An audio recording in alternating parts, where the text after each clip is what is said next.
Well, as new parents who still want to have an active life, still get out, still prioritize each other, have a couple date nights, we know how difficult it can be to find good childcare, find good babysitters, and make sure that we can still have fun with the peace of mind knowing that our little one is home safe and sound. And if you're not sure where to look to Sitter City. Sitter City is not some endless scroll of random profiles. It's more like a curated experience, real reviews from parents, background checks, ID verification, and filters that actually work. Whether you need someone for a regular after-school gig or just a night out, you can find someone you trust. You won't just find a sitter, you'll find the sitter. Interested and available care providers will apply to the job posting describing their experience and how they'll be able to help the family.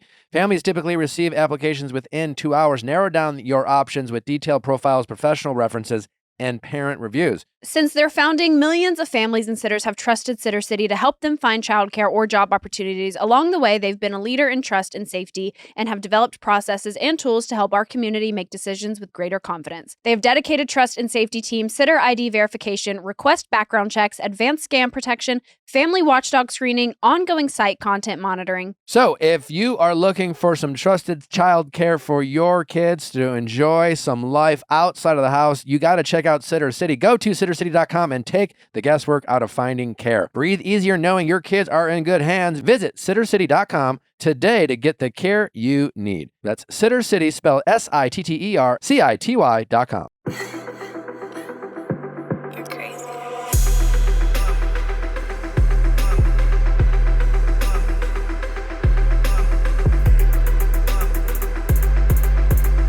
What's going on, everybody? Welcome back to another episode of the Viall Files Reality Recap Edition. I am your host, Nick, and boy, is it good to be with you all. I'm back in the LA studio. We're happy to see you guys. Were we missed? Yeah. Yeah. It is nice talking to you face to face. Yeah, it's nice touching you. Yeah, it's so nice talking to you face to face. Zoom dates aren't the same? It's just not the same, you know? It is. In It is. person. It's not the same because there's a little bit of a lag, you know, with Zoom. So it's like, and oh no, go ahead. What's that? Your turn. Okay, now You guys don't notice that on your end because Well, of we course. clean it up. Oh, we kind of notice it Yeah. because all of a sudden it's like No, start you- talking and you go, Sure. Well, it is good to be with you all. Coachella is finally in the books, weekend 2. For those of you who are not familiar. with Familiar? Coachella. There's a lot. I think there's a lot of people not familiar with For those of Coachella. you who live peaceful, normal lives. Yeah. For those of you who are under a rock, Yeah. I Wow. feel like before I ever went to Coachella, I knew what it was because I was on social media. Because you were and, in your like, formative followed. years as a as a teen. Okay.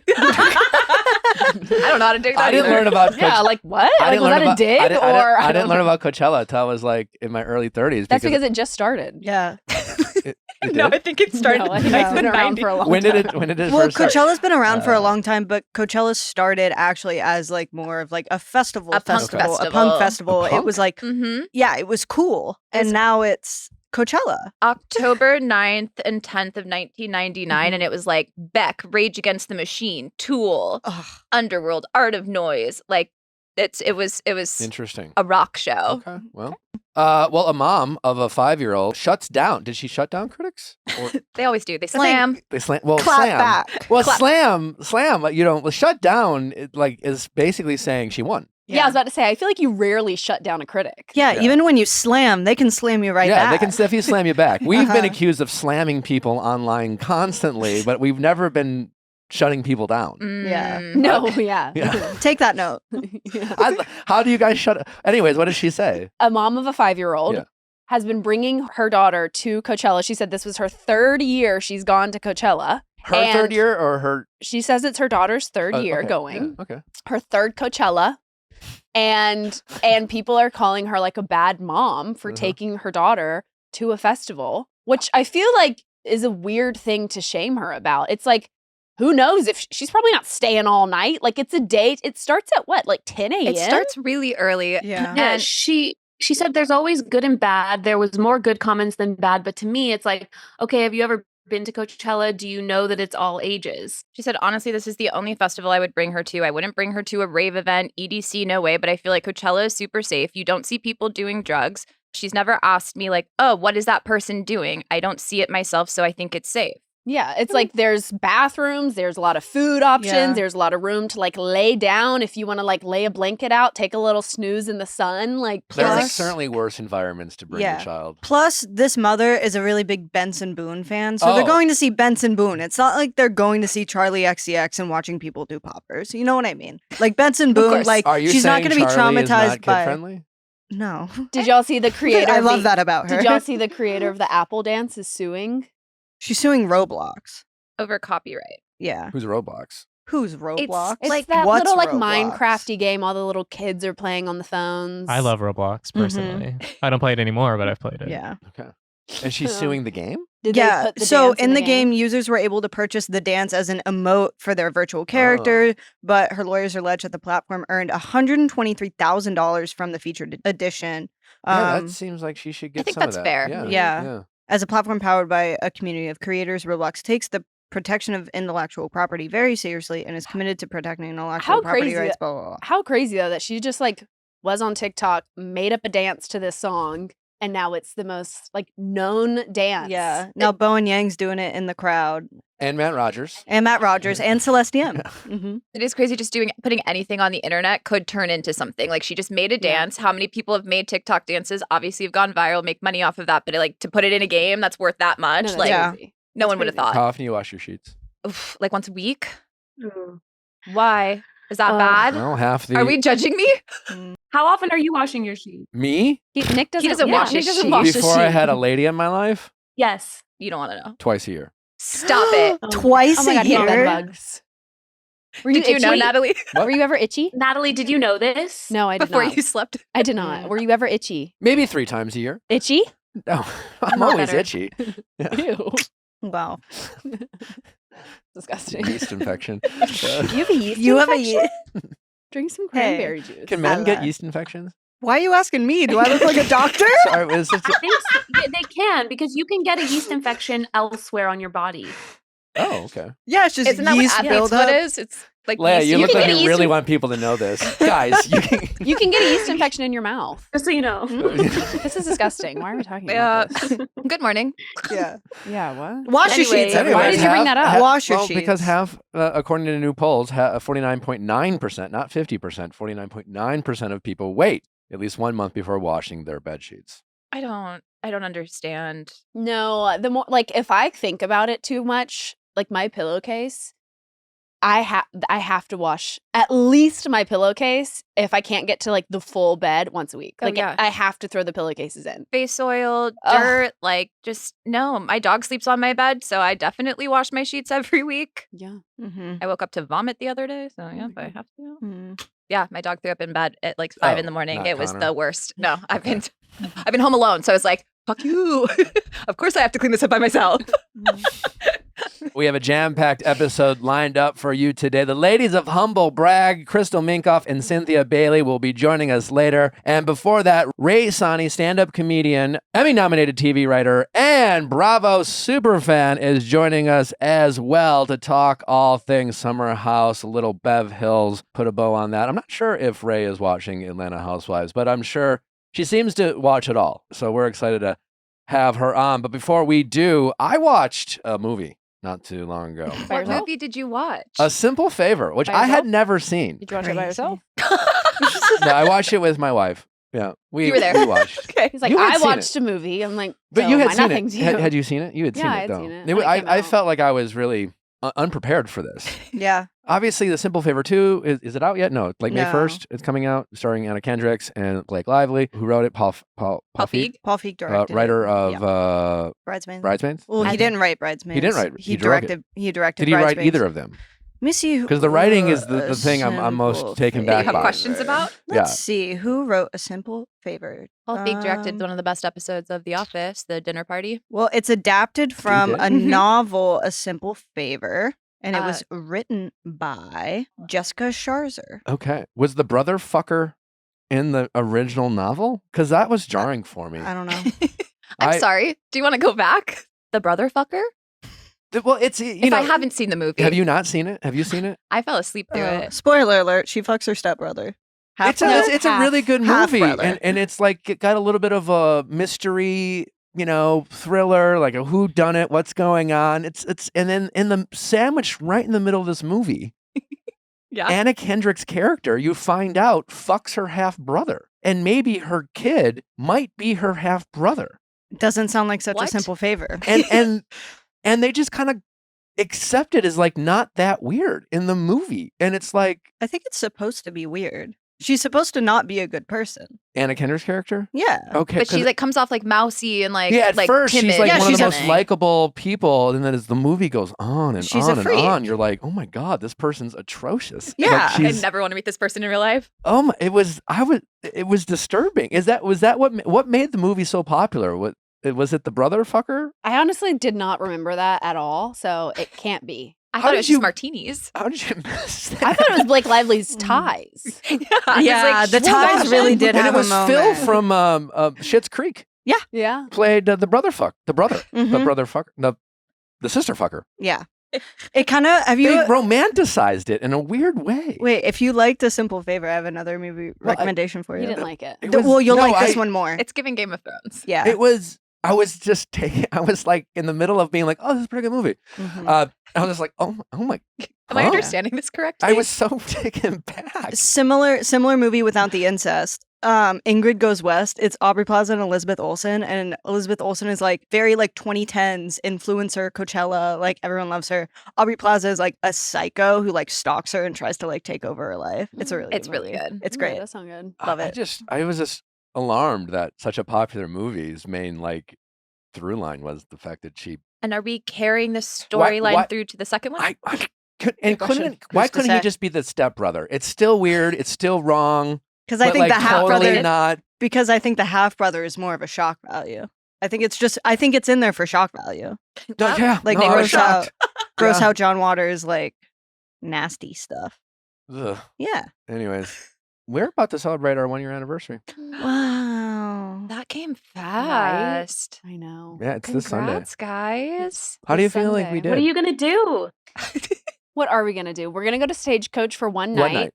Well, we want to see Lana Del Rey and Zach Bryan. I mean, hate who he is as a person, but do love his music. Yep.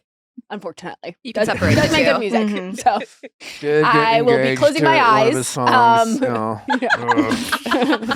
do like a song. So we're gonna go to Stagecoach for one night, and then we're gonna have a little staycation at a little like spa retreat that I booked us for the weekend To recover not only from Stagecoach night one. Get that dust cleared out. Yeah, Well, we went to Stagecoach for the first time together as a couple 2 years ago.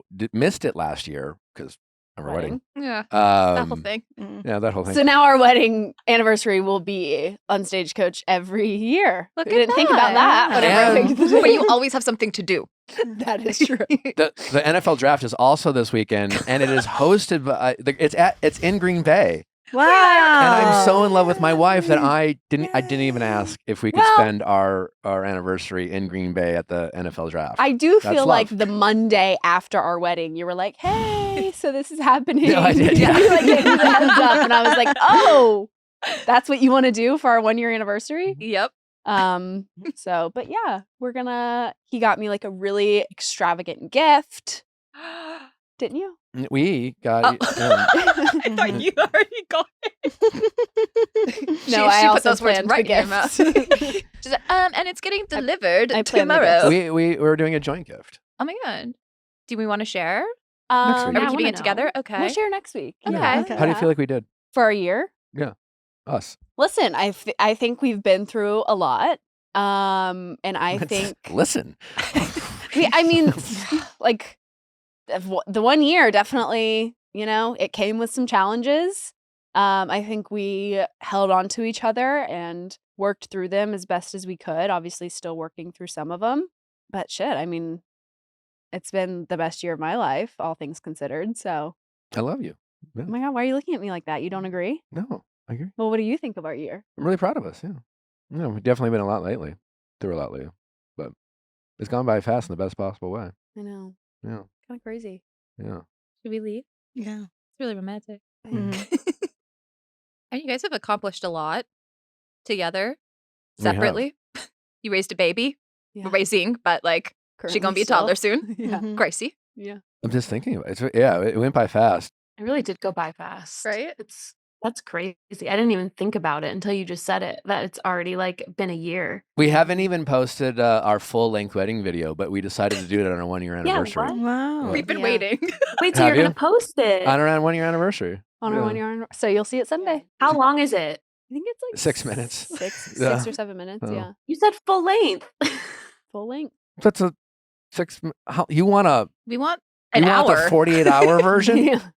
We want I mean, dialogue. you said it was a full length video. What's our full? I was yeah. expecting like I was thinking I like don't know, like BTS 3 with the hours? caterers, like them getting Oh. ready, drama. In Well, the we do have back. all of the footage. Yeah, so you if have y'all all the want raw to footage. edit If you it want to and make, us if you want to something- make a movie, yeah, please from feel it, free. but we Leia, have, with all your free time you have. we have the maybe for videographers. your 2-year anniversary. We have the videographer's 6-minute version of our wedding weekend, which was quite lovely. Yeah, nice. It's a good video. Have you guys watched it? Oh, so it's the whole weekend. It's not just the wedding. It's like it's the wedding weekend video. Yeah, It's the it's whole- the yeah. Friday night and Saturday night. Yeah. We watched it when we first got it, Several times. Did you and cry? then we Oh my haven't God, watched it yeah. recently, but we should. course We you should did. circle back. But you sound like it's a bad thing. Did you cry? I think I like got a little emotional. sentimental. Yeah, That's so cute. yeah. Speaking of just like everything we've gone through, I will say I started my period after having 2 miscarriages. That is the most jarring and like triggering thing to experience. No one warned me. No one was like, hey, just let you know. So I'm here to let you know that if you have had a miscarriage, and it's hard because you're like waiting for your period because that like, kind of resets your body, and they tell you like, I mean, I've been told now I need to wait 3 months until we try again. So 3 periods. Yeah. So I finally got my first one since last year. And you're like so excited because you're like, oh, this is good. And then you start bleeding and you're like, oh my God. And it kind of takes you back to like experiencing that miscarriage because that was the last time that you, TMI, but like bled profusely out of Yeah. your body. So it's quite jarring and triggering, but How are you it's- handling it?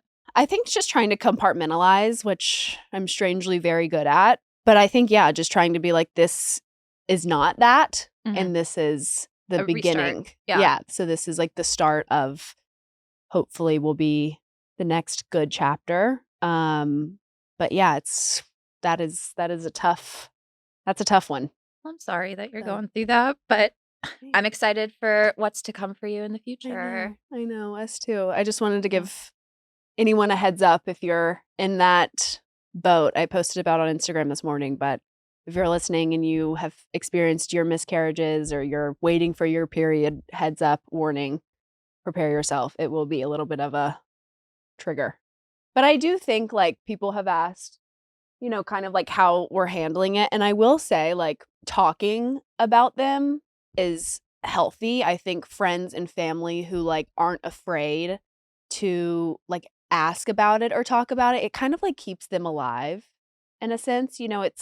I think that's grief in all types of ways. Everyone handles it differently. I don't know if this will work for you, but it works for me of like Chambliss will constantly like refer to the babies or like talk about them. And in a sense it keeps them around and it keeps their like spirit alive and their memory alive, and like versus people who are like, oh, don't bring it up. It's like triggering. Don't say Yeah. anything. It's like, no, please, like let's talk about it. Let's make it like part of our lives because they are part of our lives, So I don't know if maybe that will work for you. Maybe it won't, but I've appreciated that, I think.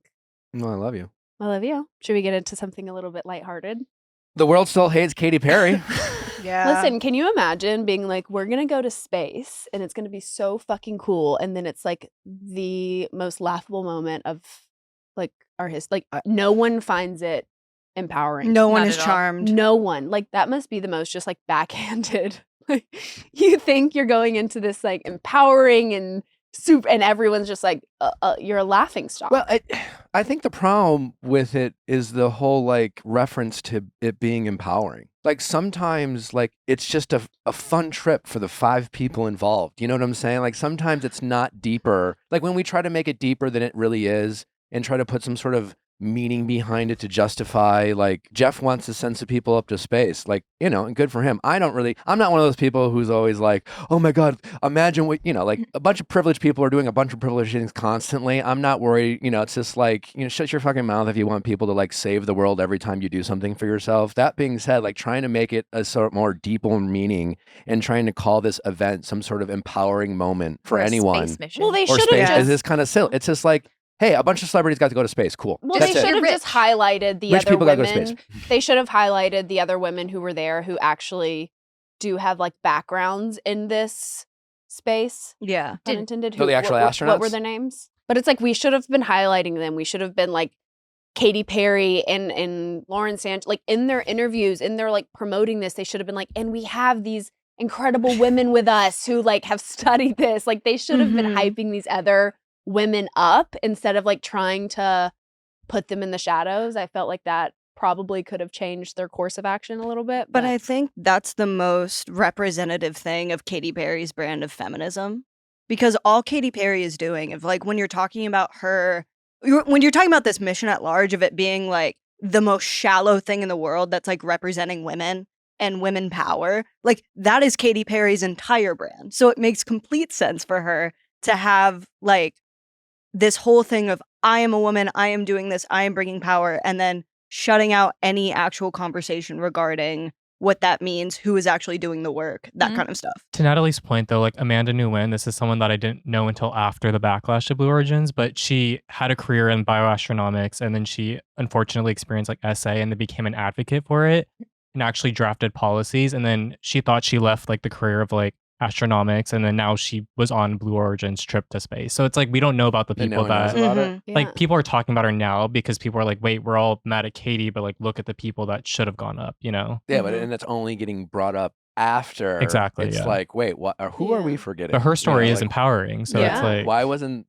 that person ever mentioned? Well, it's because, like I said, no, like the women with the influence and the power behind them should have been talking about exactly, because that would legitimize the actual mission. Exactly. It's like, oh no, there's actual females that are trained in astronomics to be able to go up there, and I feel safer. We're just excited to go, and I'm excited to wear glam. But we do have Amanda, who's with us, who is this brilliant, and she's done this and she's done that. And let me talk about Amanda instead of being like, I can't wait for my false lashes. Here's a daisy. I feel connected to love. Let me shout out my set list. Well, Wendy's is like a little. Well, Katy Perry's team is coming after Wendy's. Wendy's has been known for being a sassy tweeter for some time. 100%. Beef with the beef. I think Wendy's is only known to the people who are online.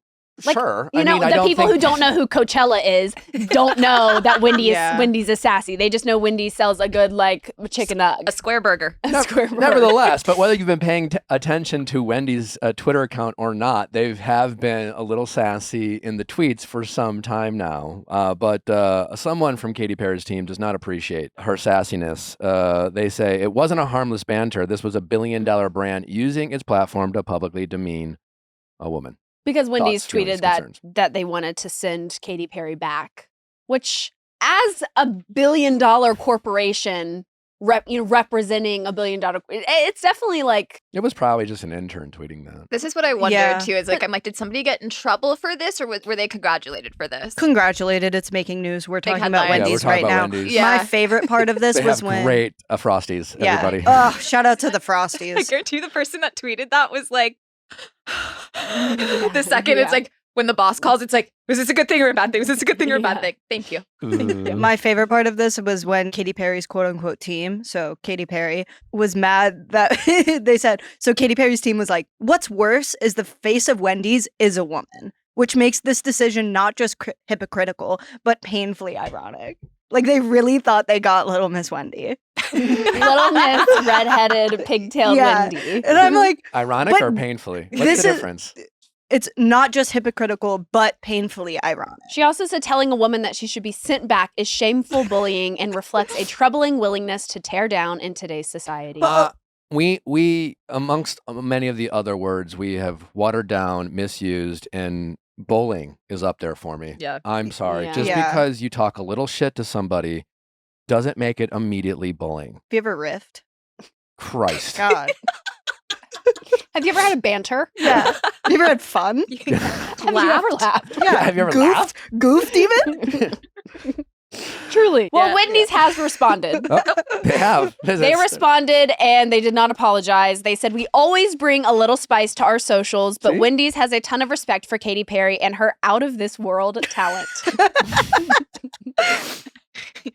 In parentheses, They send her still back. want her to leave. They still want her to leave. Justice for Kesha. Well, if you guys are missing the entire cast of Love Island USA from last summer, fear not. They will be back on Peacock this summer.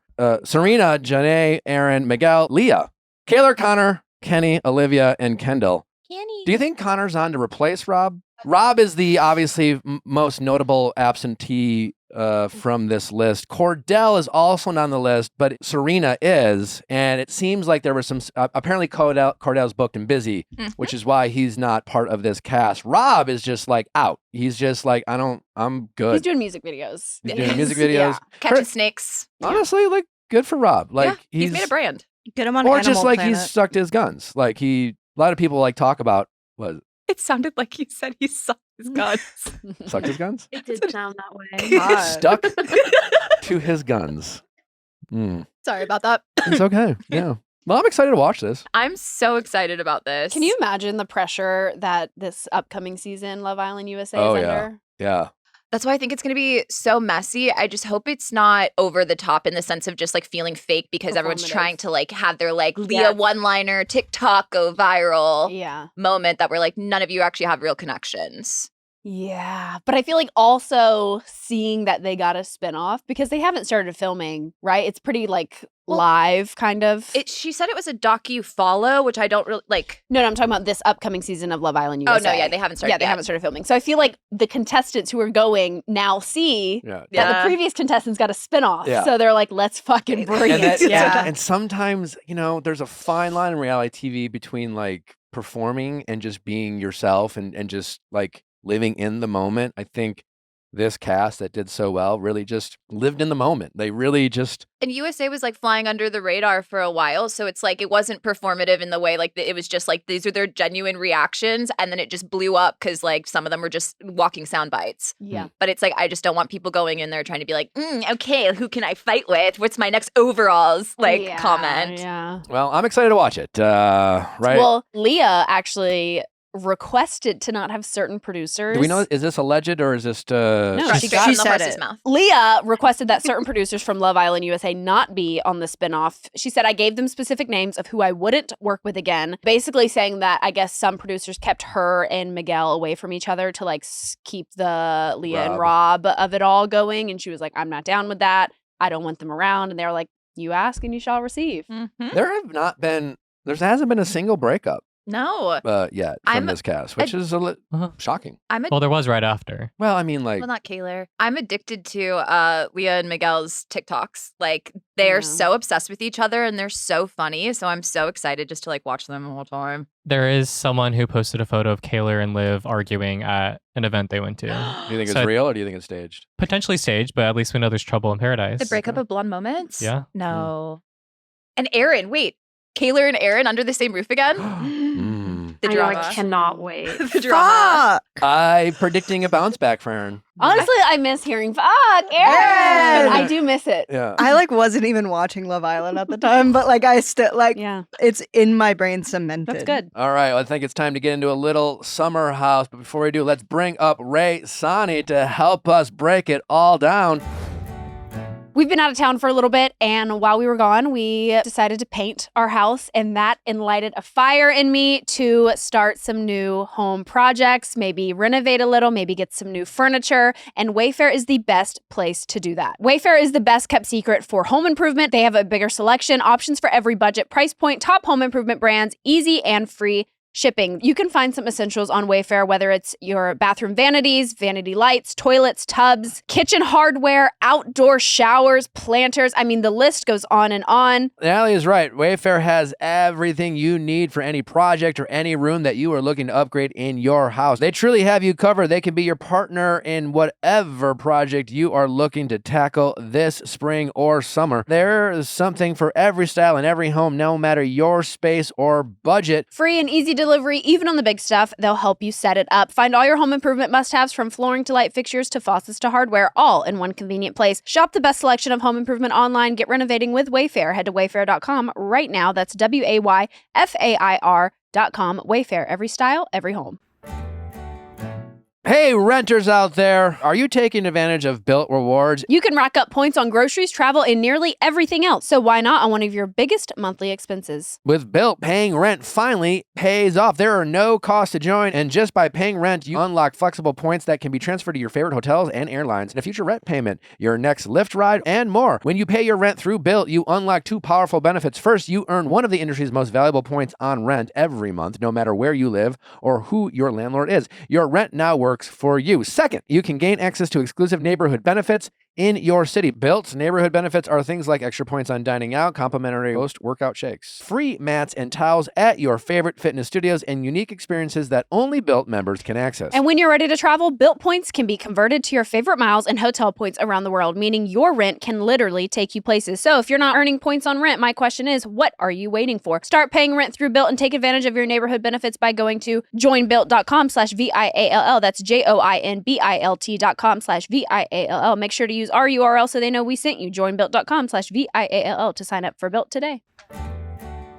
Helix! Well, what more can we say about the greatest mattress ever invented other than the fact that we love sleeping on it? We have been spending a little time outside of LA. You guys know that. But what you didn't know is that we made sure that we were sleeping on a Helix mattress wherever we were. And thank God, because if it looks like I'm rested, it's because I am, because I've been sleeping on a Helix Moonlight mattress for some time now. They have a lineup of 20 unique mattresses. All you have to do is take a quick online quiz to be paired with a mattress for you. They have award-winning Luxe and Ultra Premium Elite collections. Our favorite is the Moonlight mattress. If you want to hear everything we're raving about, they give you a 100-night trial and a 10 to 15-year warranty to try out your new Helix mattress. It's recommended by multiple leading chiropractors and doctors of sleep medicine as a go-to solution for improving your sleep. Go to helixsleep.com/VIALL for the spring savings event to get 20% off site-wide. That's helixsleep.com/VIALL for 20% off site-wide. helixsleep.com/VIALL.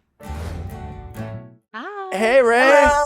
How are you? Hi, how are you? We're so good. Thanks for joining us. No problem. Thanks for having me. I appreciate it. I was scrolling on Twitter X. I don't know what people are calling it these days, and I came across your tweets talking all things Bravo, and then I looked, and then I stalked you on Instagram, and I'm like, we need to get her on the show.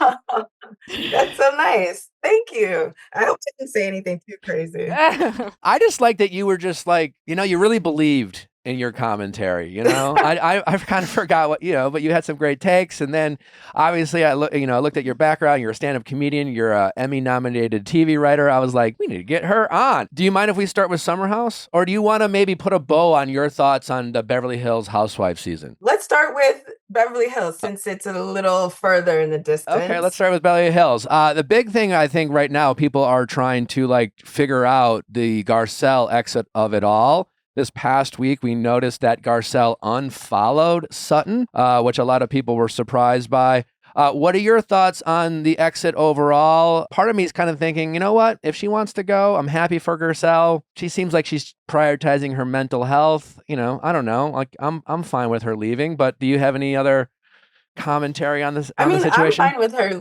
leaving as well. I thought she probably wasn't particularly well suited for reality TV. I think Garcelle exists in two separate spaces for me. I know Garcelle from, Coming to America, the R. Kelly. I know we don't talk about him anymore, but the R. Kelly download video series, she's from the Jamie Foxx show. There's Garcelle over there. And then there's Garcelle on Real Housewives of Beverly Hills, who I think never really suited reality TV. She's just too normal a person. And I don't know. I think that she boxed herself in being so tight with Sutton. And she's just had some bad experiences on the show, but she also didn't really make good relationships or inroads with the women either. And I'm surprised it took her this long to unfollow Sutton. She's been being passive aggressive on Instagram since the reunion. I thought Sutton would have been the first one. On the car ride home from the reunion, she unfollows Sutton, but it took her this long. When they didn't go get supper, that was like she should have unfollowed her. I didn't understand what that was about. Especially since, my frustration with Garcelle, I in general do not like a passive aggressive housewife. Like there's a certain kind of passive aggression I like if it turns into an explosion. But she's just someone who is sometimes conflict averse, but then sometimes isn't. And then when she's like confrontational, she's upset that people aren't nice to her back. It's a weird thing. I don't understand it. She don't know how to fight for TV. That's the thing. She doesn't know how to fight for TV, and I just don't like the way she approaches conflict on the show. So one of the things that she did that I found particularly passive aggressive was after the reunion, she posted something to the effect of "all skin folk ain't kinfolk," and that's a common saying in the Black community where, there's a person who works against everybody else. And the assumption was initially that it was talking about Anna Marie, because Anna Marie was being weird, like she always is on the internet about Garcelle. And then the rumors and reports came out about some big conflict between her and Bose at the reunion, and we were going to see why. And so the internet in certain spaces were just trashing Bose as like a bad Black person, had sold Garcelle out, all kinds of stuff. And Bose had been asked about it. She said, "I'm going to assume it's not about me unless Garcelle says it's about me." I think Garcelle, if it wasn't about Bose, should have explained that it wasn't about Bose, because that's a major accusation to put on somebody, especially someone we just met on TV this past year. And then when we got to the reunion, I didn't see anything that was particularly sellout worthy. So I was like, that's super whack. I thought that was super whack of Garcelle. So that was one. That passive aggression in that space was really, really disappointing for me. And then secondly, like, why are you sitting there pouting for 9 hours and then you don't take the picture, but you do the toast? That didn't make any sense to me. It was just kind of, I don't know, it felt more like a tantrum than anything that felt like standing on your business or making a statement. It just felt silly because you stayed the 9 hours. What would have been a picture? I felt like the walkout was kind of performative and staged on Garcelle's end, because to your point, like, yeah, she did like grab the drink. She cheers with everyone. She like waited for Andy to be like, let's take the photo. And then she gathers up her dress and says, no, I'm out, and walks off. It's like, if you were done, you just walk off as soon as they're like, all right, we're wrapped. Like, you don't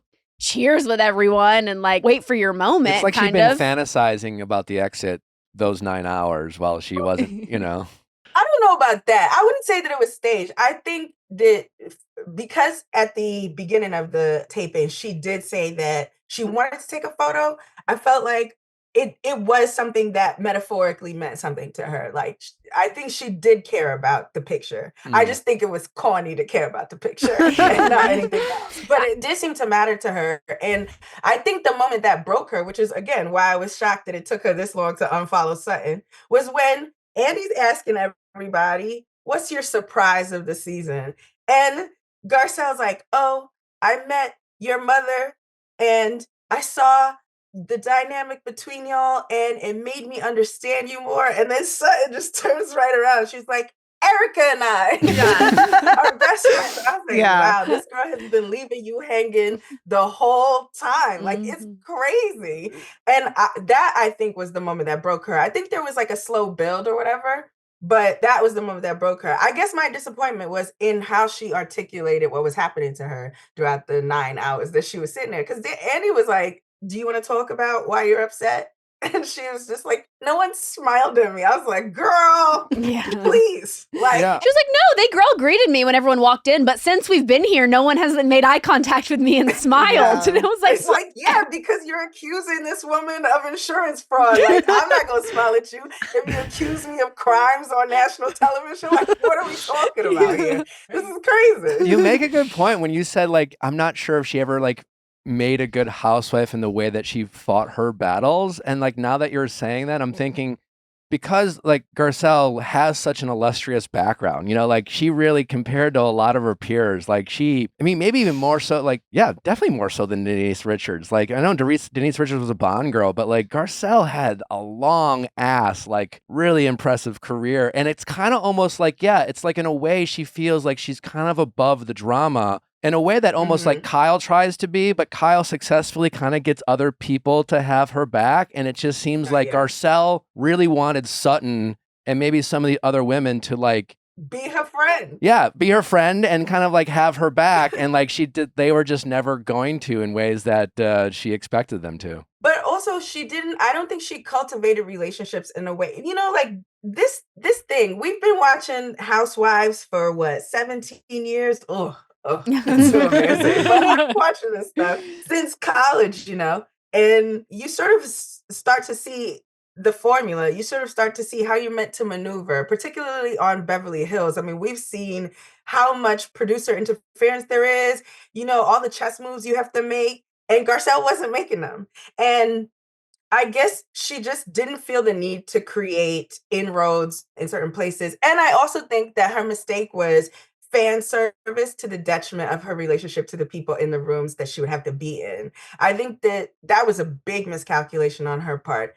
I think that she's questioning Dorit's robbery because everybody on the internet, it wasn't just 4 people. Dorit, it was 4 million people. Like everybody is questioning that robbery. But I don't have to be in the room with Dorit, and I don't have to expect her to smile at me after we get through arguing about it. So it doesn't make sense for her as a human being who has to interact with these people face to face for however many months of filming to just say things that we on the internet callously might say.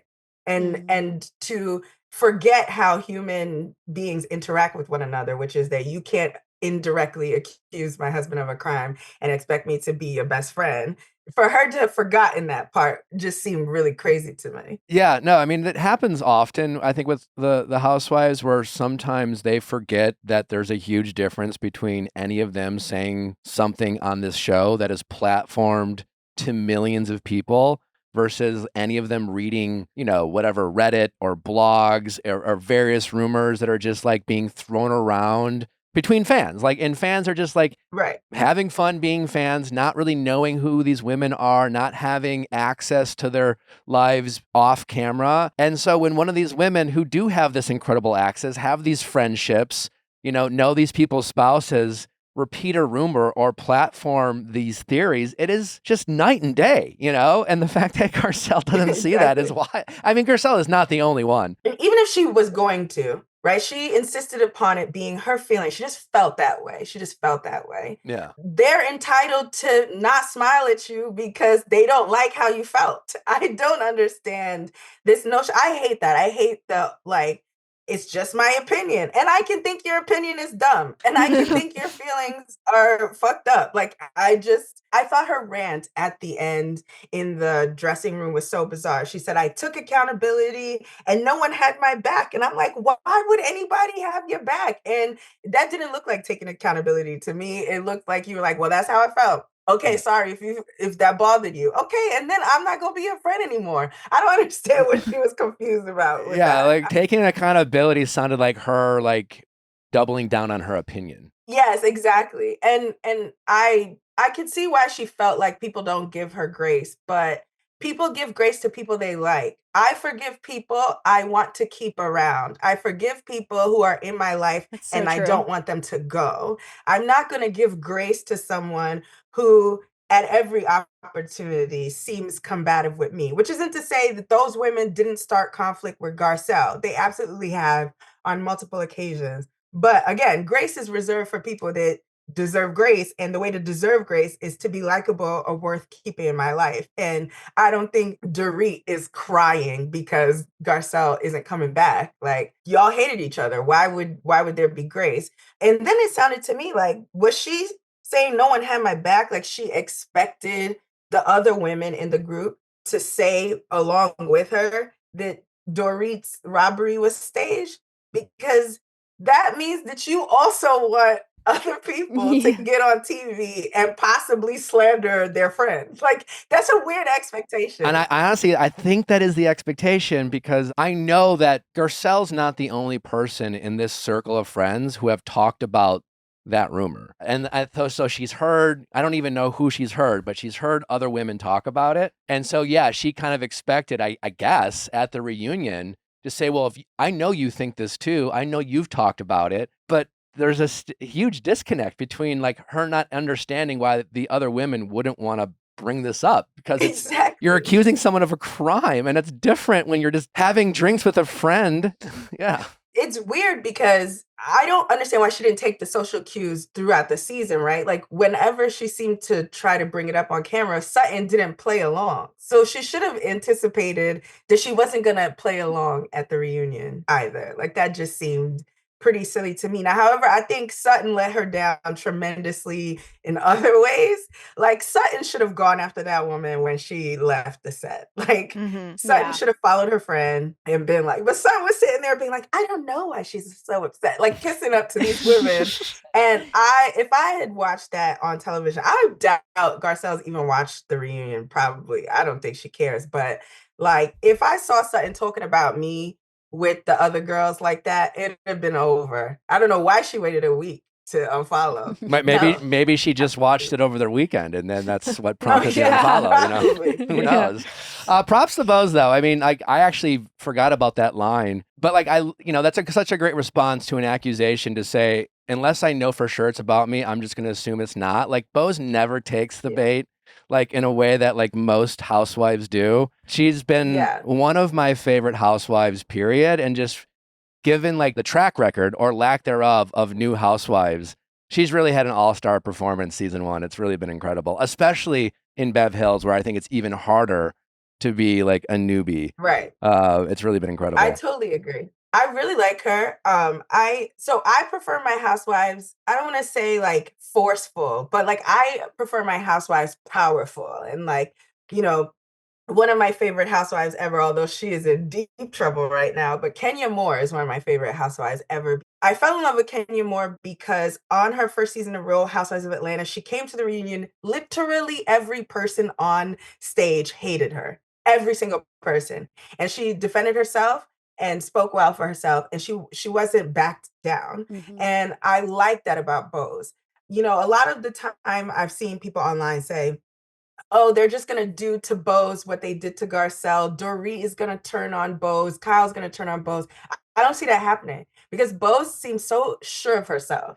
I've never seen someone so self-assured. I envy her self-esteem. Like her self-esteem is like through the roof. It's you know awesome. what I mean? Like I think even when she was on Jimmy Fallon was like complimenting her accolades, and she was like, correct. Yes, that's me. I did that. And I was like, yes, I am not worried about her. I'm not worried about her at all. I don't think Arena could run her off. I don't think a Dorit or an Erica, nobody can run that woman off. I think if she gets unlikable for whatever reason, it's going to be because of her. It's not going to be because somebody is strong enough to bully her. I don't see it. Yeah. Do you want to get into a little Atlanta? Are you up to speed? Oh yeah, of course. Okay. Of course.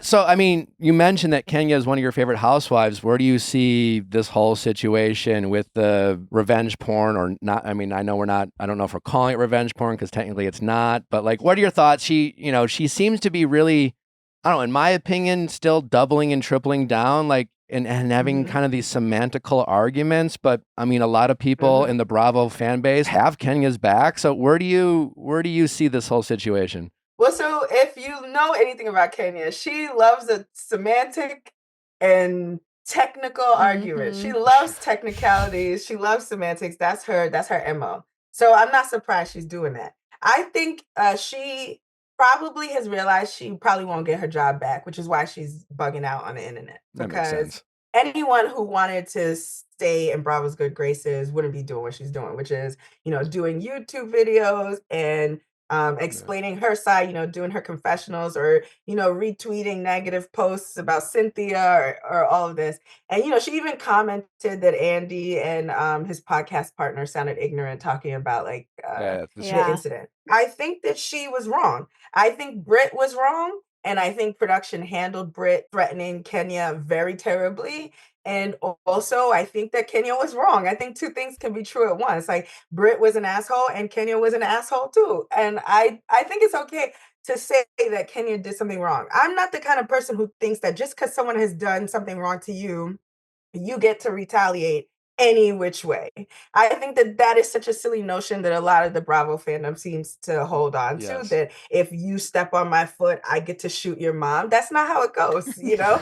Like, we have, like, there's self-defense, and then self-defense turns into murder very quickly if you don't do things the certain way. You can't just walk down on someone who's already retreated and shoot them. And so I feel like Kenya walked down on Brit, who had retreated, and shot her, and is trying to be like, no, it's self-defense.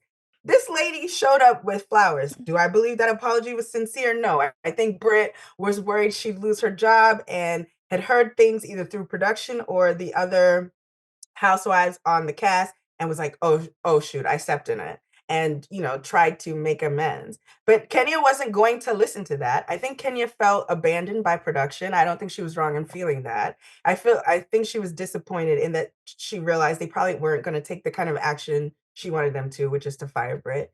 And she bugged out. But she bugged out. She bugged out. And it's okay to say she bugged out. And I think how she acted was regrettable. I think it's so embarrassing that she did it at her own event. Yeah. I just didn't understand that. I would not make some loser that I'm trying to get fired off the show the centerpiece of my grand opening. That's astonishing to me. No, it's crazy. Yeah. And as a pageant queen, you would think she would know not to make her moment about somebody else, but she did it. And I'm disappointed. And there were moments within the last year before the show aired that made her look contrite. She seemed to take accountability on Tamron Hall's show. She seemed to acknowledge that what she had done was not right to do. And she's careful about saying she is wrong and takes accountability, but then she defends herself in ways that make me believe that she hasn't fully sort of grasped the magnitude of what she actually did in that situation. And I'm a member of Team Twirl, so I understand what we're capable of. We feed our narcissist queen. We do. We are all like, Team Twirl is like, Kenya can do no wrong. And so I think that when she saw the online reaction to Brit making the threat and saw all the bloggers and tweets and things saying Kenya was vindicated, she got it in her mind that she was vindicated. And no, she was not vindicated. She was not vindicated. She did something wrong. Again, I think Brit should have been fired or reprimanded or suspended, or there should have been some kind of mediation between them. But I don't think you get to bug out and show people naked at events because your boss didn't handle a situation well. Well said. What do you make of Drew's divorce and the court documents that she so desperately wants sealed? That was crazy. And like, at first it makes sense. You know, you don't want your kids to eventually have to read this stuff. I'm like, okay, that tracks. But then she's like, has no problem saying, well, no, because it's all this shit he did. And like, she kind of starts naming things. Start listing it off. I'm like, what's the difference? What are you trying to hide? And meanwhile, he's all like, unseal that shit. You know, it's just like, whoa, like, so where do you track with all that? So I love Drew because she is a bogus, delusional liar. I love it so much. I don't know that we've ever heard Drew tell the truth. Is Drew even her real name? I love her so much. Ridiculous. I think that Drew and Ralph, their relationship is obviously toxic, but they are the same person and they deserve each other. They're both lying. They're both like, yes, exactly. I'm telling the world that I want the record sealed, but I'm listing all the things that would go into the documents. Like, that is absurd. Ralph is doing YouTube videos, so he's clearly still in the basement. Like, and also, like, what man? That's crazy. You're living in a basement. Like, immediately you're a loser. Walking out of court being like, I don't have to leave. That was crazy. The lack of respect that man has for himself is just really impressive. I was like, oh, so he's a happy bum. He's a bum. An absolute bum. Yeah.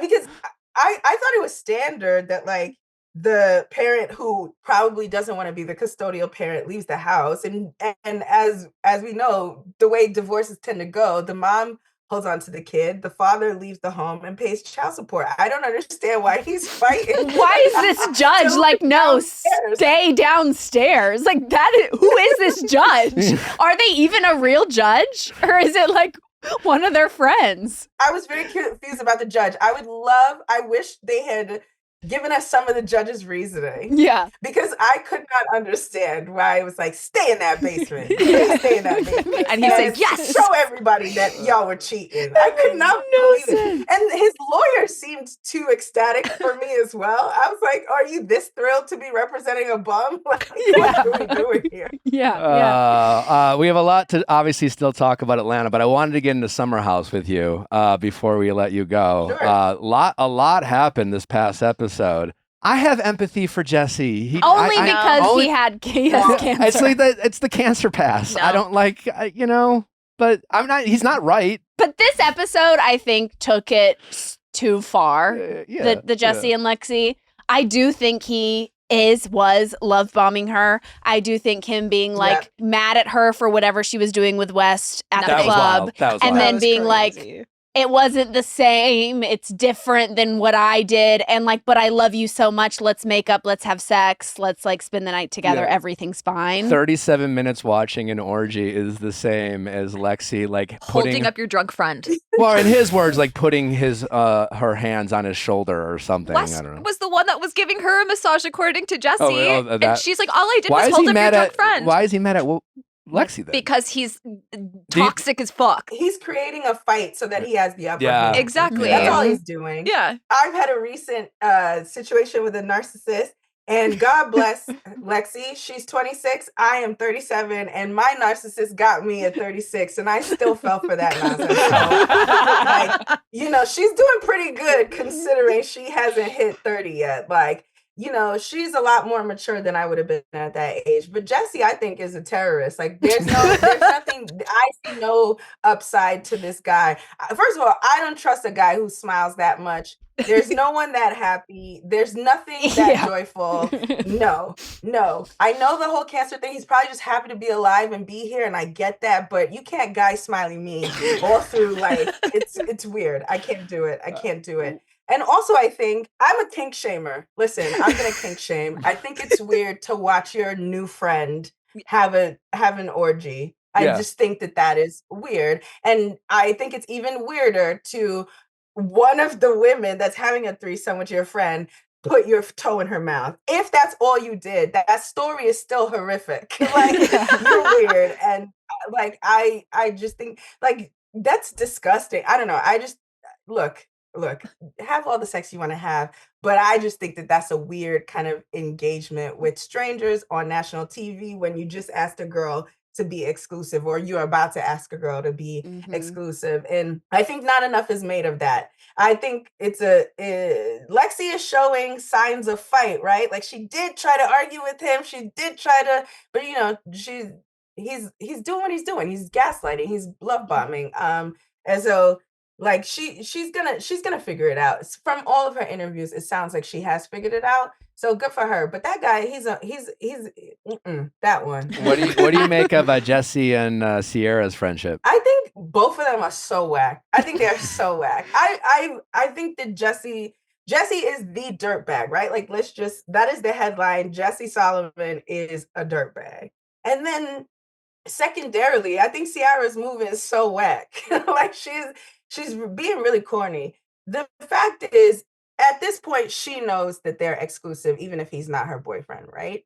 So at the very least, she should be like, yo, bro, like, get off me. Your girl's sitting right there. Or something that is like backing him up off her. If you don't respect your relationship's boundaries, I respect myself enough to not have me be the reason that you're not respecting your relationship's boundaries. Do you feel like her ego was a little shot when it felt like he chose Lexi over her, when he was like, you can't touch, don't touch anymore? And she was like, oh, really? Honestly, I felt like her response to Jesse was kind of giving girlfriend energy to Jesse. It's just like, I agree. I thought when she said something to the effect of, oh, if you want to play like that, I can hurt your feelings. I was like, why are you trying to hurt his feelings? You should just be setting a boundary because this boy's a loser and he's trying to flirt with you and then make you look crazy by insinuating that it was you who's doing it to him. It should be about respecting yourself, not hurting his feelings. Who gives a fuck about his feelings? Excuse me, sorry for swearing. You can swear a lot. But like,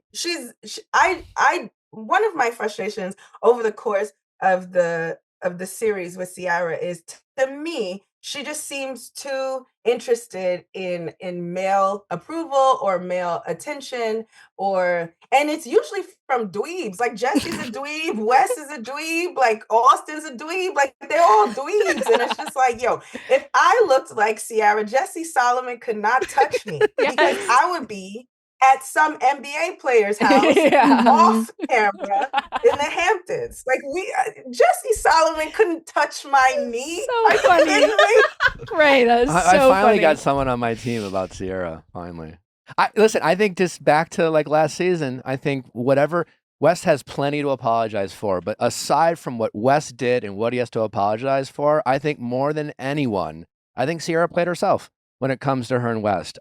For everything that you just said, it's just like, it's not that like West wasn't wrong. It's just that she cared too much about getting West's approval, who's probably beneath her in terms of like the level that she can get. But because he didn't give her what she wanted, she got so obsessed with getting West's approval and didn't get it. And then, even though he's like, I don't want to date, she tried to close the deal by hooking up with him. And then when it didn't close the deal, it fucked with her ego. And if I'm Ciara, I'm more mad at myself.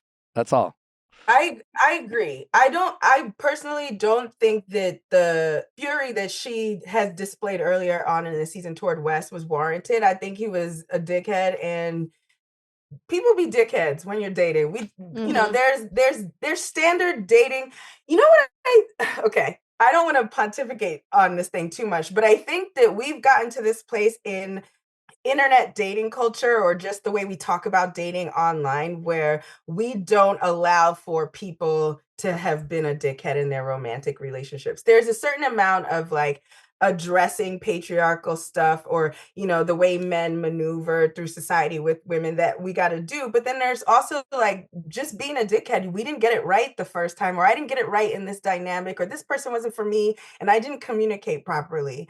And I think people have overreacted to Wes not getting it right and not communicating properly. And I think they've underreacted to Ciara not setting a boundary for herself and also not communicating properly. I think that you're watching some late 20-somethings not communicating properly. And I don't think that it has to be a we're bashing West session for it, but also we shouldn't bash her for it, but I wouldn't say that I would be mad at myself if I was Ciara. I just wouldn't call him a loser at dinner and then go upstairs and admit that I still want to kiss him. Like that you could not pull out of me.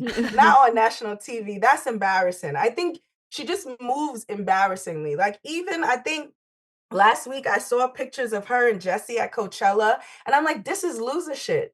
Like, this is loser shit right here. Which isn't to say she can't be friends with her friend. Be friends with Jesse. You know the guy. You like him. You enjoy his company.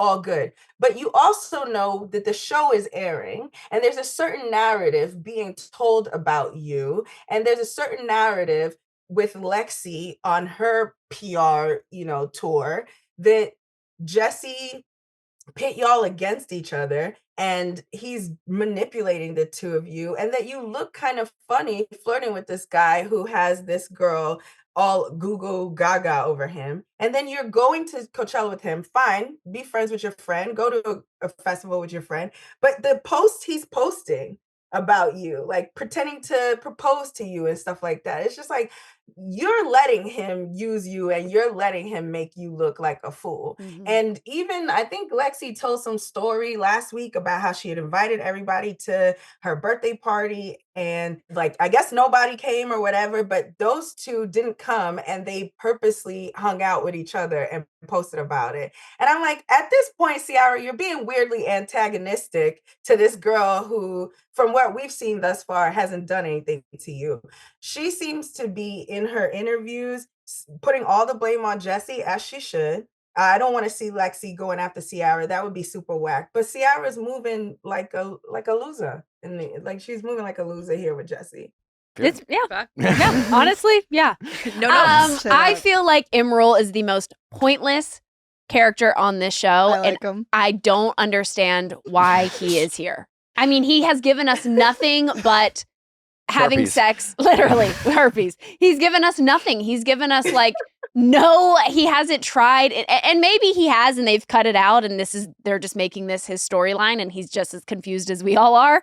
But like, I don't understand why he's here. Yeah, and I love how he's just like, I'm, I had a hard life, and now I need to fuck. Everything. I need to, everybody. Everybody. That's kind of his story. I wonder about Emerald because it has to be difficult to like walk into this house full of people who've already made connections and he's not sleeping with anybody. So it's not like he's Lexi where he can sort of get grandfathered in that way into the group. And even Lexi's still sort of on the outs with these people. But, he's like, okay, I'm on TV. I'm going to make the most of it.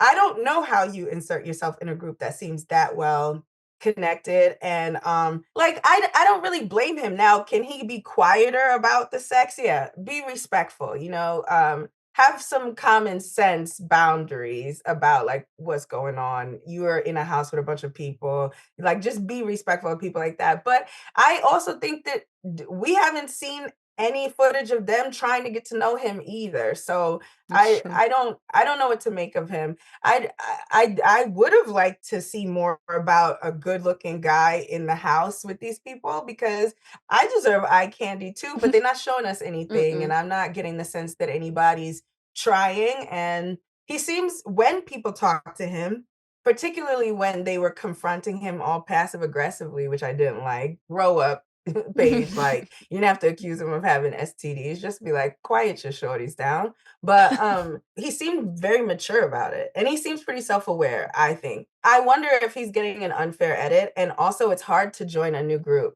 At least West and Jesse had each other to sort of bond with. And I don't get the sense that there's anybody that like Emerald can come into this dynamic, tackling everything with together. I feel like him and Kyle obviously are friends before. I feel like Emerald did something for Kyle and Kyle was like, bro, I owe you one. And he was like, get me on Summer House. And that is why he is on this show, is because he did a favor for Kyle.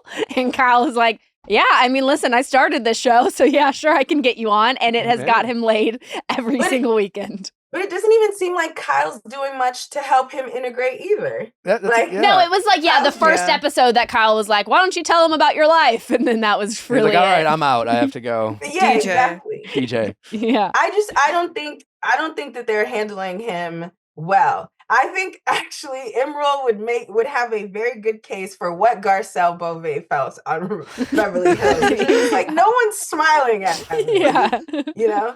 He doesn't get grace. No one's smiling at him. I don't know. I don't know if I can't tell if that's a production error. If it's just a confluence of like production and then his sort of obsession with sex and then nobody else really making that big an effort to it definitely could be lazy producing, lazy editing, where it's just like they don't know what to do with this guy. Then they have like the Paige and Craig break of it all, and when they have to like focus on that storyline and things like that. Yeah. So maybe they just didn't have I found time. It very interesting that Emerald was so good at kickball. I love that. I wanted to know more about why he's so good at kickball. Are you in a league? What do you do on your weekends when you're not in the Hamptons? He looks athletic. It's a relatively easy sport to pick up, I suppose. But I want him back another season. And I want to know more about him. He deserves another shot. I mean, he's at least willing to be messy. I've heard all the rumors I've heard online about Emerald are that he's a really, really sweet guy. Like he's apparently like an angel in the streets and a devil in the sheets is what I've heard. Okay. That's what I've heard. Wow. But like in a way where like he communicates with everybody. Like no girl who's like hooked up with Emerald has ever been like, he played me. It's always like, yeah, we had sex and it was great. Have sex. Yeah. He seems like very, very like aware of what he's doing and like communicates that with everyone to make them comfortable, and he does it, and then he's a nice guy. Oh, I love that. He can certainly close, that's for sure. He seems like a good communicator, even from the small stuff we've seen. Like the way that Ciara was talking to him, she couldn't have talked to me like that. She was very passive aggressive, rude, in my opinion. And the way that Paige even threw out the STD test, I mean, he's a man, so of course he's not going to yell at these women or anything like that. But you could not talk to me crazy like that. He communicates very, very well in those moments. Yeah.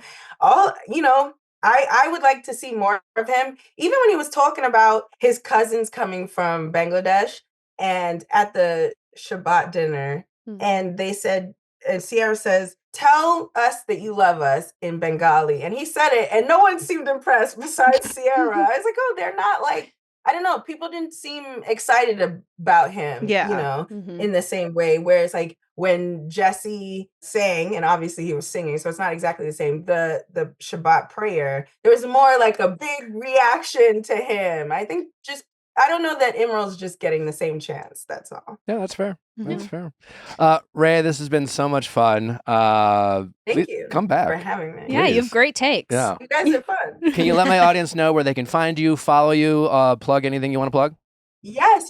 You can find me on Twitter at Rae Sanni, RAESANNI, and I'm on Instagram at Rae Sanni 87. I shouldn't tell people how old I am, but Instagram won't let me take that 87 off. So that's it. I'm been stand up around New York, All right, Rae. Well, whenever you're in LA, let us know. Otherwise, we'll just have you zoom in again. Oh, for sure. Thank you so much for having me. I had a great time. My pleasure. Thank you for taking the time. Bye. Bye-bye. All right, guys. Bye. Great takes. I Love. really agree. I thought it was, before we get to Humble Brag, I thought it was just really interesting to hear Paige just talk about her relationship with Craig, in a sense that like how she has like kind of everything's happening for her right now and she's never felt more anxious. Yeah. I mean, the implication is that obviously this has to do with her feelings towards Craig or lack thereof, but like it is just really interesting, that feeling. I mean, like right now I feel like, just in my life or our life, like, there's professionally, like I've never felt like more both like excited and at the same time more anxious, Right. but, and I also think it's just a normal feeling. It's higher stakes. It's higher stakes. Yeah. You feel like you have more to lose. It's like, especially if you're someone who's like never been to the place that you've gotten to, Right. and then you're like, holy shit. You're just like, don't fuck it up. I'm just like, and it seems like Paige and Craig, we've talked about it ad nauseum. We've talked about how it's a lack of compatibility, but like, I just hope that this time in Paige's life, with all the things that are going on in her life and all the good things, that she didn't overthink her relationship with Craig. But- I don't know. And maybe like her anxiety is coming from who knows, right? Like, maybe it is coming from her relationship with Craig. Maybe she is in fact listening to her body finally, and it's telling her, hey, Craig is great, but he's not my guy. Right. But it's just, from personal experience, I know that like having a lot of great things happen for you in a lot of aspects of your life, like you think you're supposed to feel one way only to feel another. And it's a very weird, fucked up feeling to have. And I just, watching Paige talk about that feeling, I related to, and I very much hope that like, it's not one of those things where she looks back a couple years from now and says, as imperfect as we were, I had a good thing with the guy. So I don't know. Having anxiety and going to be alone and then hearing someone fucking. Yeah. Like that would actually send me over the edge. Yeah. For I sure. would have been banging on the wall like, shut up. And you could tell she was so like you could see the anxiety just on her face, like coming through her skin. Yeah. And she's like, I have to be alone. I'm clearing off this bed. I'm getting in this bed. I need silence. Like I need, and then like the thumping and the fake moaning, yeah. As someone whose next door neighbor tends to at times have very loud performative sex, it's literally the most infuriating thing in the Fake world. moaning's brutal. It's pretty, it's Do we awful. need this? Absolutely not. You're just trying to like We just cry. started. You're literally just trying He's to have not like that your good. at-home cry where no one's around, and then you're anyway. Yeah. All right. Up next, the ladies from Humble Brag join us. If you're into healthcare, you've probably heard of figs, and if you haven't tried them yet, let me just say they are a total game changer. These scrubs are made specifically for awesome humans, designed to handle long shifts, constant movement, and everything the job throws at you, all so you can perform at your best. I will say the one thing that I miss about being in healthcare every single day was wearing my figs. Figs is engineered for comfort and performance. Fig scrubs, lightweight, breathable, stretchy, and antimicrobial, built to keep up with long shifts, back-to-back patients, and whatever the day throws at you. They're modern, tailored fit without sacrificing function. These aren't your boxy one-size-fits-all scrubs. They're designed with precision and come in flattering styles and colors. With smart pockets, secure zippers, and thoughtful details so you can perform at your best, they're more than scrubs. They're a movement. Figs is changing the perception of medical apparel through their Threads for Threads initiative. They're outfitting healthcare professionals around the world. Check out the new Formex fabric, Ultra Sleek meets Ultra Stretch. This new fabric features 4-way stretch. It's moisture wicking and always cool to the touch, making it the perfect choice for days that demand it all. So wherever you wear Figs, in the ER, on rounds, at the clinic, or even just running errands after a shift, make it count. Go to wearfigs.com and use the code FIGSRX to get 15% off your first order. That's wearfigs.com, code FIGSRX for 15% off your first order.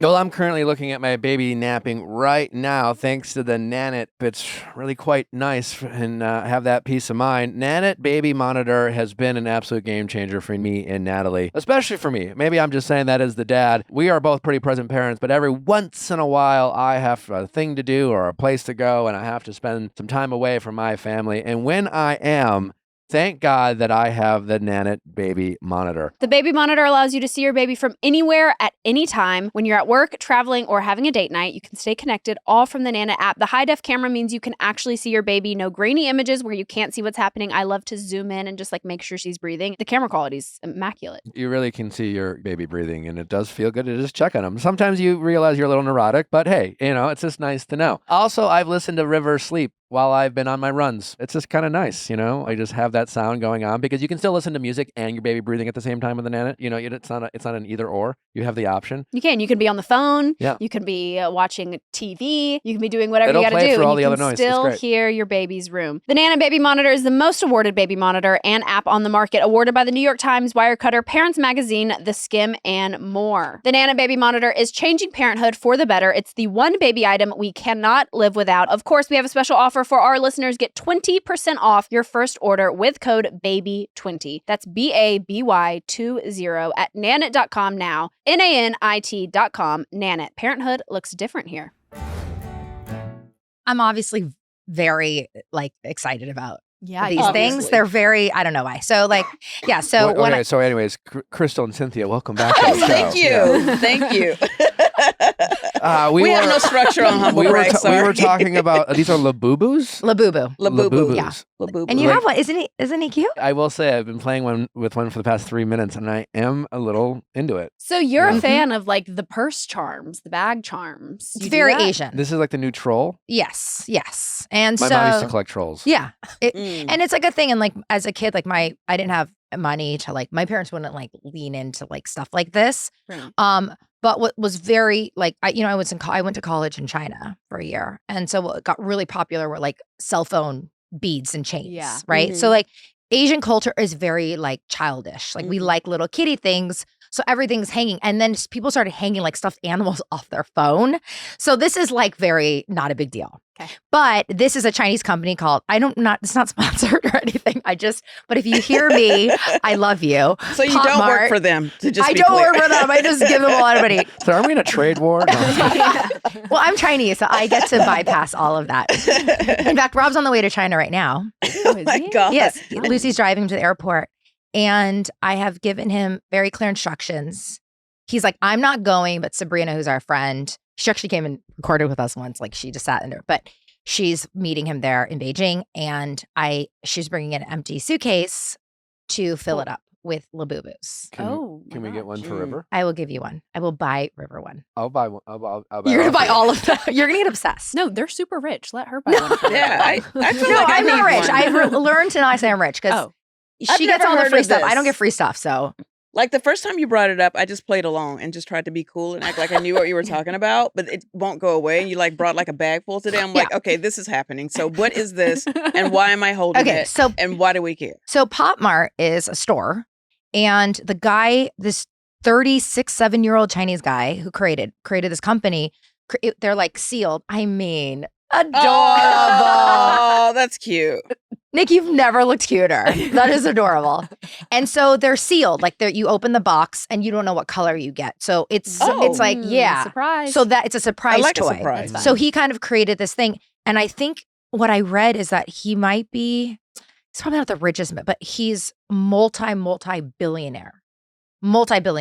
So they have licenses with Disney and stuff like that. It's almost not the bobbleheads, the ones with the big head characters. funk pops. The pop head thing. Huh? Yeah, funk the pops. Yeah. Funk- I know yeah. what You you're guys talking about. remember Yes. Garbage Pail Kids? Of course. I just heard that yesterday. Garbage buckets. I know so none weird. of this. Okay, I love toys. I have a 25. So anyway, so these ones I'm holding they're called Crybabies. Sounds like an infomercial. I know. I know. And you, I love toys. And The you way sure you don't work And for if you these call people. right now, I feel like that's a check coming 1-800 Crystal's way. So Labubu became this crazy. Everyone's trying to find them. They're all over the streets. They're all the foo-foos now. can you buy them in America? So you have to wait You gotta in know a guy. line. You gotta know a guy. And if they refill, they're gone in seconds. If you go on TikTok, you'll see people wait 9 hours in line. Yeah, it's crazy.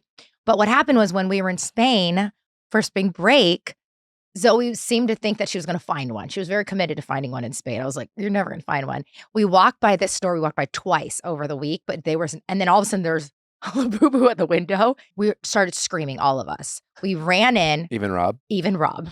He screamed the loudest. Let me tell you, he's like, what? And by the way, we had found this one, the Crybabies, which is popular, but not like a Labubu. And Zoe goes, Dad, look what I bought today. Because he was at the hotel working. And he goes, oh, cute. And she's like, we only spent $65. And Rob's like, what did you spend on that thing? I was like, shh, you're not supposed to tell him the price. But I felt very excited about it because I knew it was worth double, right? Because I'm a value person. So I'm obviously very excited. I'm like shaking because I'm super excited. Like Rob's going to bring home a bunch. So anyway, so we see this store. We run in and the guy in Spain happens to be Chinese. He's like Spanish Chinese. And I start talking Chinese. I'm like, is that real? He goes, it's real.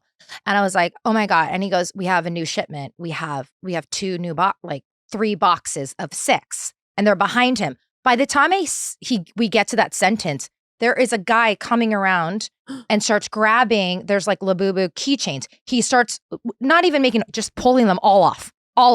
And then another guy comes behind me, goes, are you taking those? I'm like, yes, we're taking all of them. And then I look at Rob, I'm like, everyone's here to buy them. He goes, buy them all. Like, because suddenly now we're like under pressure. And all of a sudden people just start like surrounding us to buy them. It was crazy. So like now I'm like, oh man, this is really coveted. I need all of them. So we hand carried. Like I Will usually you divorce Rob if he's like, I forgot to buy some. Yeah, My what if bad. he I got comes- super busy and I just like forgot. With an empty suitcase. the papers are ready. No, but don't worry. He knows. He doesn't want the wrath of me. But He's very aware. He's like, he even said, I'll hand carry them home because the kids don't want the box. I know you're looking at me like I'm a crazy this person. is so Look how much. cute. No. Look at, he was protecting you. What's his But- name? We haven't named him yet. I have a question. So Well, just Max maybe I named just him. like that you take the hat off. Yeah. You can take So that one is a capybara outfit that Max found at that store. Oh. But you can go on Etsy and they have, So what's They your have question? outfits. all right, I Sticking it have a off. question. I'm here So for you. just so I'm clear, because I've never heard of this until Right now. a week ago. And then you brought it back up again. And now I'm holding one. These are not just for children. Grown adults collect these as well. Yes, they're collector's items. Okay. Now, Crystal's like, what do you think I am? yeah. No, but I thought you were just buying them to sell them to children. No. Okay, so, No. okay, that's the other part of the story. So when we bought all That of sounded them. weird. Okay, to sell them. Oh, you bought them to sell them to kids. Okay, So I mean, it's a toy at Okay. the end of the day. Am I crazy? Is this not like a It little is- cute stuffed it is animal? a toy. So yes, you've brought up something that's very important.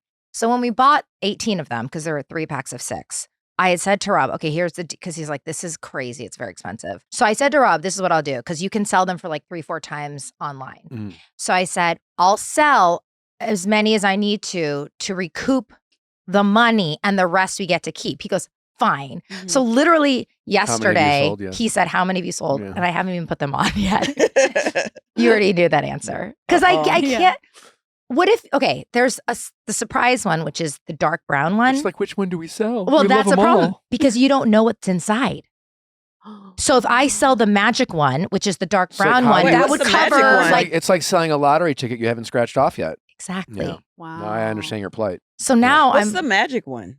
so there's a really special one that's dark brown, and I obviously Why is that one need him. special? And Max is because it's like rare, super rare to get that. Okay. So Max is literally like, "What if we sell the brown one? What like we're gonna feel so bad?" I'm like, "Well, we won't really know." Just open them up and then staple them back.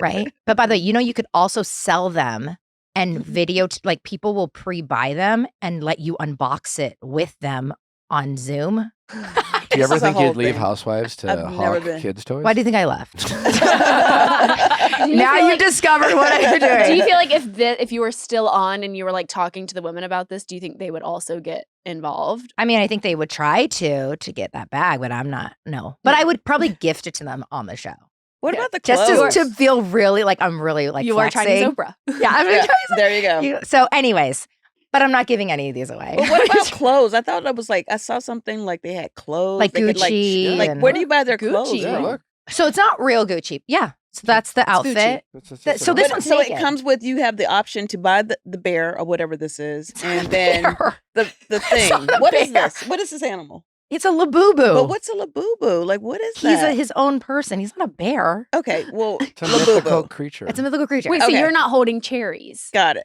But This- where do I buy his clothes? What is that? This It is looks like cherries. It is Maybe. cherries. Yeah. yeah. They're called cherry crybabies. Yes, of twins.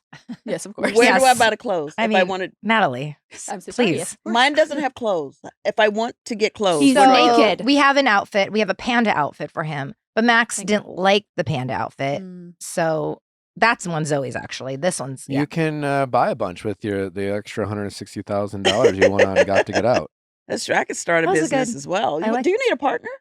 Well, I might. I recently came into a big sum of money. So. Yeah, and I've recently lost a lot. Are you looking for an in Spain investor? buying these. So yes, let's. Where's your money? We should talk. Have you Where's been your paid money? yet? I can confirm that I have not actually, the money has not hit my account, Okay. Mm.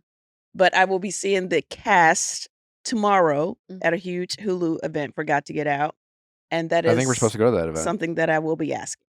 Oh, But I mean, it's Do you kind of like, think I mean, I know it's coming. Yeah. I mean, Hulu's good Hulu for do it. not want Disney, to smoke. right? Like they got Yeah, they have Hulu the do money. not want to Smoke. smoke with me. I know it's coming. And the great thing about it is my partner, Stein, is, he's very trustworthy.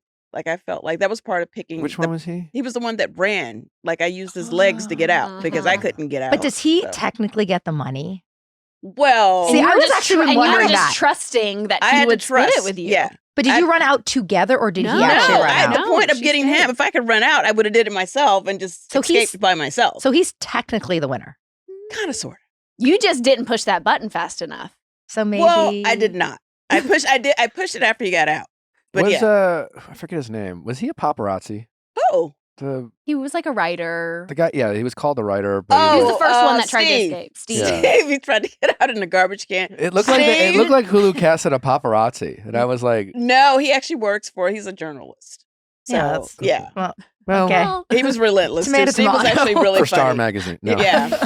But it was a fun game. Like, you guys should all do the show. I'm sure it's going to get a second season. Everybody's talking about it. I She can't was- even You believe I crushed it. won. She always says that to me, like, "Oh, you should do that show." I'm like, they're not offering me. No one offers if me I keep shows. They only saying it, offer her. I'm like, If oh, I okay. keep putting it into the universe, they're going to call. I'm like, wait, like you get shows, you get offered. I don't get offered anything. they 'Cause you keep they saying know I have you're money. so booked and busy with the Labubus. Yeah, you're There out you She go. said there. money. I need money. People I should need to be pay money. for these things. And I feel like I'm cheaper than you. Would you do Traitors? Yeah. What? We talk about Would it you every do Traitors? episode. every day. Yes, I think I'd be a great trader for sure. because I'd walk around like dolls. People think like the girl's so stupid and like whatever, and then I would just like. I wanted to Behind their make it back, work just this stab season, them. but it couldn't happen. Did But, you, I hope you passed my name along, I did. and didn't go well.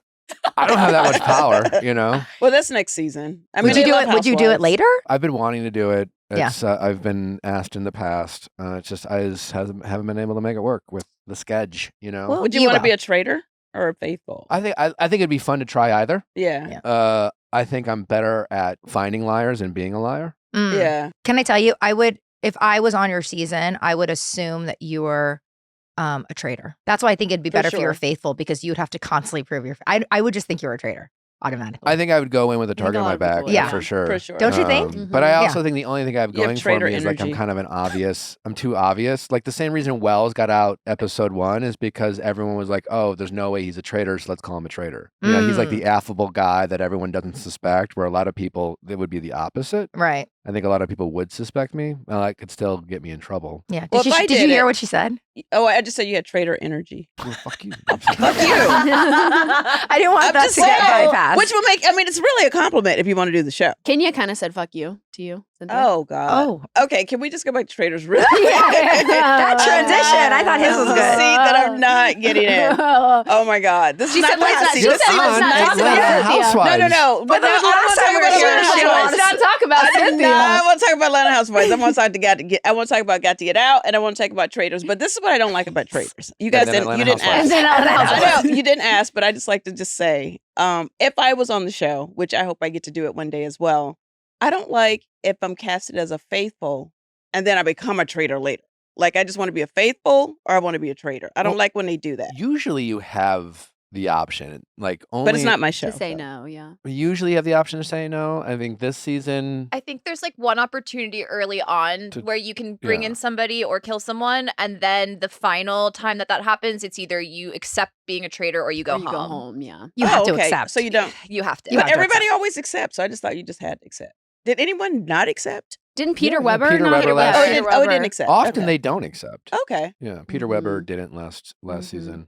Well, as you Yeah. can see, I'm not a mastermind with these competition shows. I just somehow. Well, it really do is. pretty I mean, decent you know, with them. Netflix had $1 Million Secret, and then I just watched that. yeah, good. that was It's good. And good. that was just. I how want to did- do that How one. did you like being mixed up with other reality TV stars and then half normies? Oh, I thought that was great. I thought that was the perfect mixture for What the did you suit. like about that? Versus, Well, I like that the people that I did know, they were all interesting and I got to know them. And then it was like I've never worked with I've worked with Kim on Housewives of Atlanta, but we were never like super friendly on Housewives. So we were roommates. I got to actually get to know her and I really liked her and I'm going to see her tomorrow for the Hulu event or whatever. And I know Omarosa, but I've never like slept in a twin size bed right beside her before. So, and she's like, she was, when she walked in, I was like, oh shit just got real she's because iconic, she's good. Yeah. But she was like super nice and like normal. Like soon as she walked in, she was like, I got you, sis. And I was like, thank you, Lord. But anyway, yeah. What do you think of Spencer Pratt? Oh, Spencer was great. I actually didn't really know who he was, but everybody kept saying Spencer Pratt is in here. Like, I just don't know. If I know you, I know you. If I don't, I don't. And I love him, but I just didn't know that he was like Spencer Pratt. So I didn't really focus on him a lot. He was kind of like a loner in there. And then when I saw the show, of course, he was like doing the most, but I just always saw him walking around looking for clues. I didn't even know he was really in play half of the time. He just was kind of doing his own thing. But I had my eye on my guy that got us out. We were the only ones to actually get out of the house. And I liked him because he was like he was quiet, very unassuming. But when I did talk to him, he did mention that he was like, a big adventure guy. He's always like jumping off cliffs and going to all these crazy, dangerous locations and doing all kind of dangerous stuff.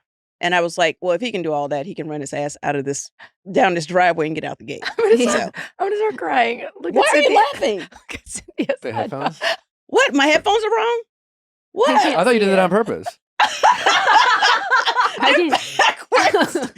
Oh my God! I thought no you did wonder that I because can't hear that Crystal's well. not wearing them. And you Oh, thought you'd do that as a Lord. favor She for put her. the speaker Look, I had a late flight. It was in case you wanted to hear. Like, She was Oh, this giving is one much to better. you. This is much better. I'm sorry, I didn't mean to interrupt. you. Okay. That's All right. Well, great. then, can we start over? Sorry. I didn't hear the half part of the You look- podcast. So Kenya said "fuck you" in Yeah, her. this is what Kenya Fuck said. you. No, she she didn't. didn't. She said, "Let's not talk about Cynthia." Yeah, Thank like that. you. but that was good. I actually Thank like that for you. you. Oh, okay. I love that for me. I didn't Okay. take that as necessarily I- talking shit. It was really? I didn't either. well, she didn't take that I as was an very opportunity. grateful for it. Yeah. Well, no, I see A what lot you of mean. people I think she talking was is a little talking shit, upset, but yeah. I also, it's like, I'm not even going to go there right now. But I will say, I just watched the clip. I didn't watch the thing. But man, the comments were very not positive to Kenya. They were like, enough already, She is enough. What were they tripling saying? and I didn't- quadrupling down. She acted like it was a confessional, essentially, Mhm, right? mhm.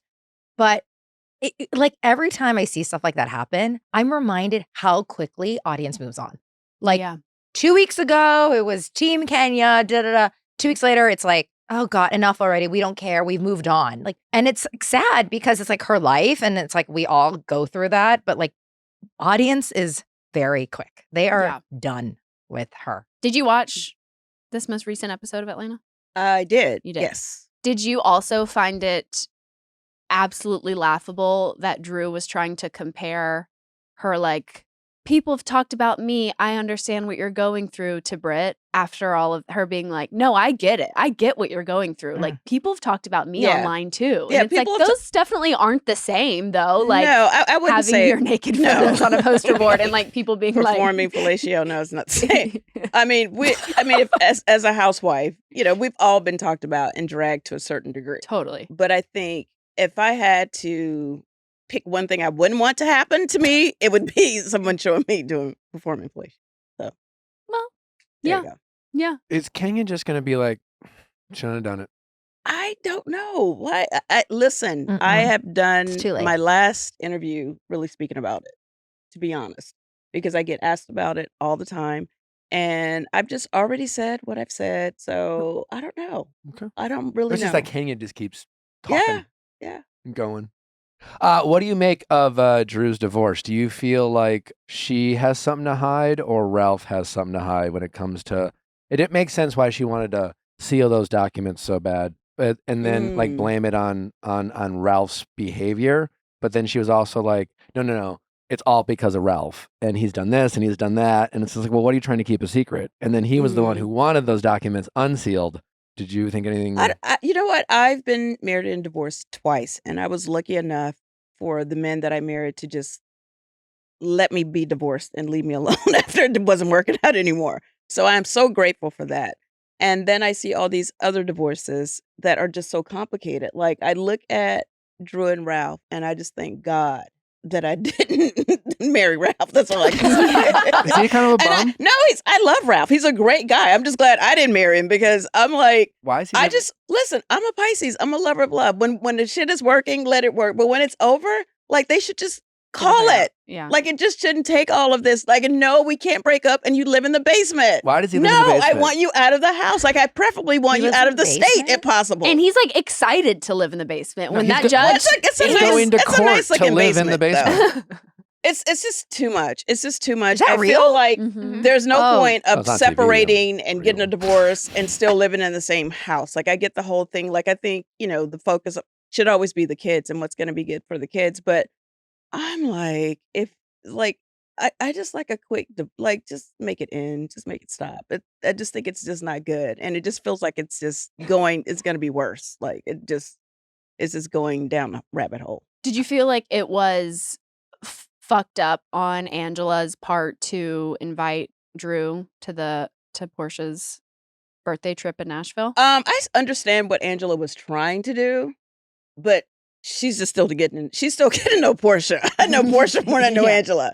And I know, for Portia's birthday, when Portia's not fucking with you, she's not fucking with you. Yeah. So I felt bad.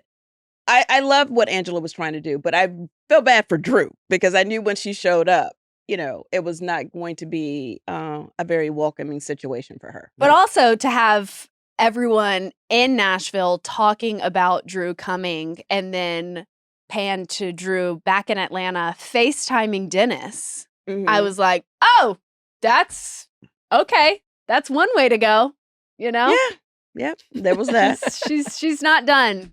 Yep. In the Dennis space. Look, okay, we're on a TV show. We're going on a cast trip. Mm-hmm. We want all the cast to be. Yeah. But here's the thing. If a cast member is telling me, I do not want Cynthia to come.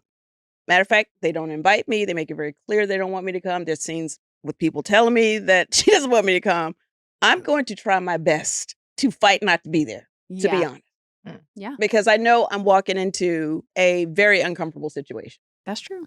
So that's true. When Portia was, I don't know who said it. They're like, that's not what it's about. And she's like, it's about me. It's my birthday. Yeah, it's my birthday. I was like, which I mean, it was her birthday, and it was a birthday celebration. And I think for your birthday celebration, you should get to be around the people that you curate the list to be around. Yeah, it was like Angela had good intent of being like a peace trip, and then Portia's like, this isn't a peace trip. We had a peace brunch that didn't work very well. This is my birthday. That was far from being a peace brunch. Yeah, no, that was crazy.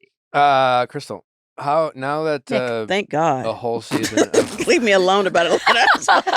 you are a housewife. I know. I am a friend of the show. which means that I actually should have a very limited amount of smoke when it comes to But Real that's Housewives of perfect for Atlanta. these types of appearances because you're right. But your name is Do you see a peach in his everywhere. hand? No, you see a little Labubu in his hand.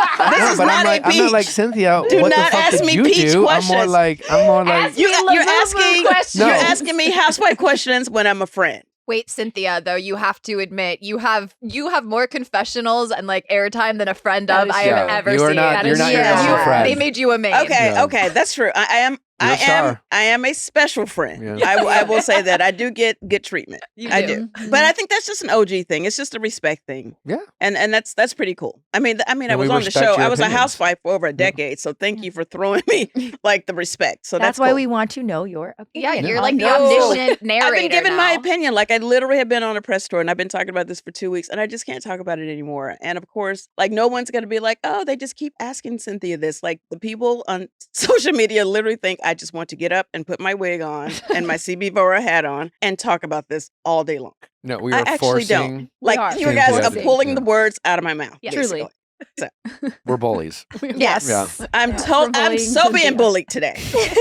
And I keep making it, every time I do an interview, I'm like, so I'm just putting it out there that this is my last time talking about the situation. And every time I'm in another interview going, this is my last time talking about this situation. But It's Kenya's fault. this is it. Yeah.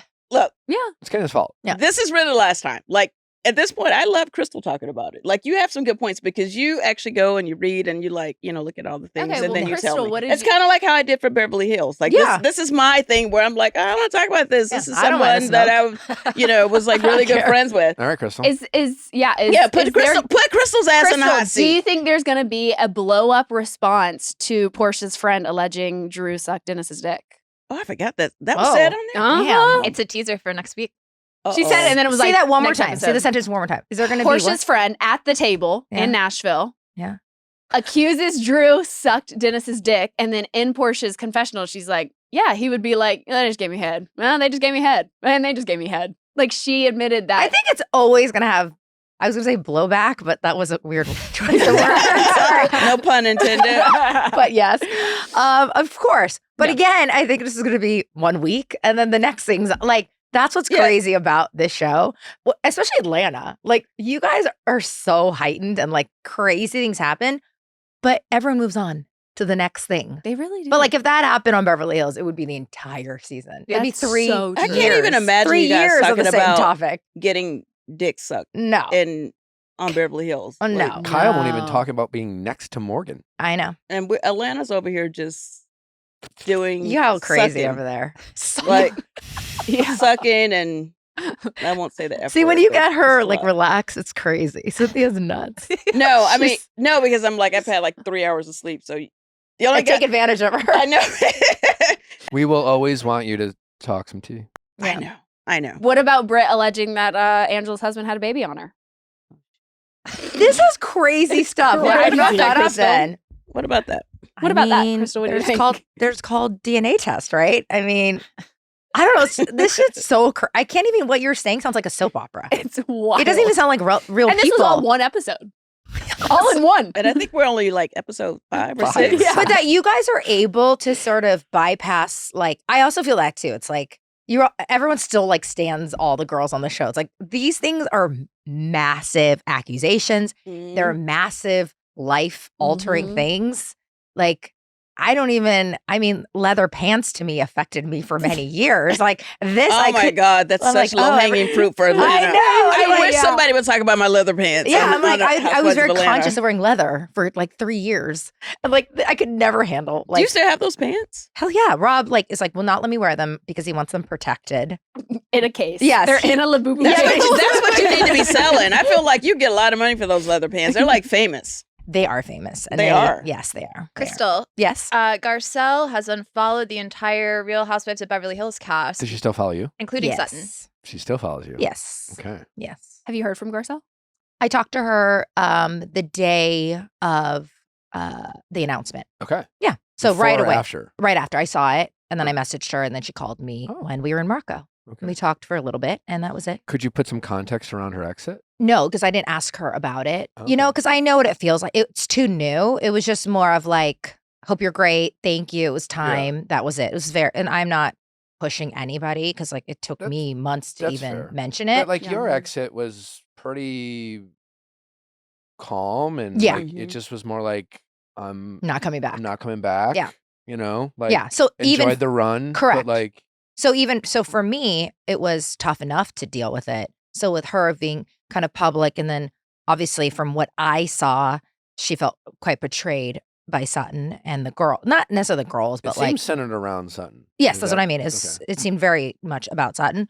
So the last thing I need to do is probe someone about that. I saw it. It's like, but yeah, she still follows Jennifer and Kathy, which makes sense. Yeah, but I wasn't even there this year, so it's Do you think it's centered around Sutton? yes. Or Or is it a combination of like did she quit the show because of this feud with Sutton, I guess? Or is think she ready to yes. be done? Because that was like her last friend. Yeah. And if her last friend doesn't have her back, then That's right. why stay on the show? I think her in the moment, because, and you could speak to this. You've done I'm so good. many. You just You're said doing a great you job. just said Beverly, No. But I'm saying about reunions. Okay, go ahead. There is, you can't even describe walking into a Mhm. reunion. The stress, the pressure, the fear, the anxiety that you have is so heightened. Like, it's really, really stressful because it is like it's just standing in front of a firing squad the whole time. And so when you go in there, the packages, right? It's like you're a little package and then everyone comes for you. Like you need someone to help you. And if you're on your own, you got to be really strong to be on your own. Absolutely. And I'm not like, I always felt alone, but like, that's why I kind of shut down a lot until I felt really strongly about something. But like, Garcelle has rode for Sutton for so long in almost like, I just want to be careful with my words. Sometimes it wasn't warranted. And she was like having Sutton's back out Yeah, of principle, like out of Yes. being her friend. Out of not being her friend. because Sutton was right. right. And there's a lot of people that do that. And I think that's great for that kind of friendship. And there's people who are like going to call someone out. And I think not only that Sutton, again, I haven't, to be honest, I didn't watch it. I just seen clips, just but the your clips are opinions. enough. No, I'm saying I didn't see the whole context of the episodes. But from what I saw, it seemed like she was on her own and Sutton didn't defend her. On top of that, not defending her to the women that she felt like were against the two of them together. And then so in her mind, I imagine it's like, oh, wait, are you now, not only did you not defend me for me, but like, are you now part of them? And so you can't move forward like that. I get that. Like I would not go back if I really felt like I was on an island like that. Do you feel like Garcelle was invalid? And because this is she's gone to several reunions, she knows how it works, to expect the women to smile at her and connect with her throughout the reunion, knowing that everyone is on edge and nervous. Yeah, I saw this mild comment. Mhm. It's hard for me to think that was the only thing that happened. I think that was like used to like explain. Yeah, I kind of wonder if Yeah, I don't think that was a soundbite Yeah. without Yeah. context. But I think what she really was feeling was like, I walked in and I could, like you were saying, you say you go into an event. She's like, Shh, leave. I'm not here. I'm good. I'm referencing what you're saying. It's like when you go to an event and no one's looking in the eye Mm-hmm. and you're like, wait a minute. Mm-hmm. When you're not really, you didn't expect to be like the one being shot at. You're like, wait, what's happening? And so that feeling, It usually means you are the target. you're the target. I know what you're saying. And I Okay. think that she, based on them using that, is showing that she wasn't expecting to be the target.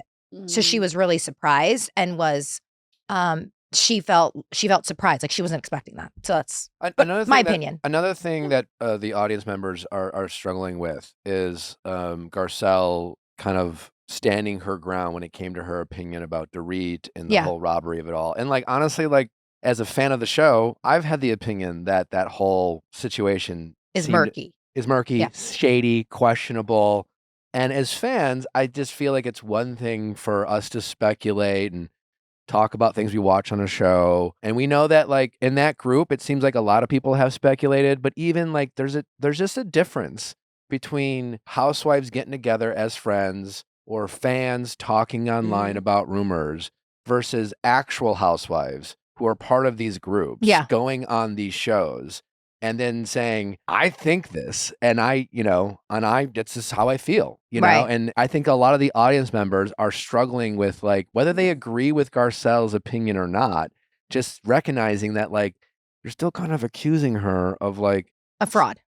Yeah. On television. I understand. With access to these people, and it's different than like gossiping in a group or fans platforming these rumors. And what are your thoughts on that? I see both sides for sure. I see that she's someone I think we talked about this one time I was here. I said that's how she feels about this specific situation.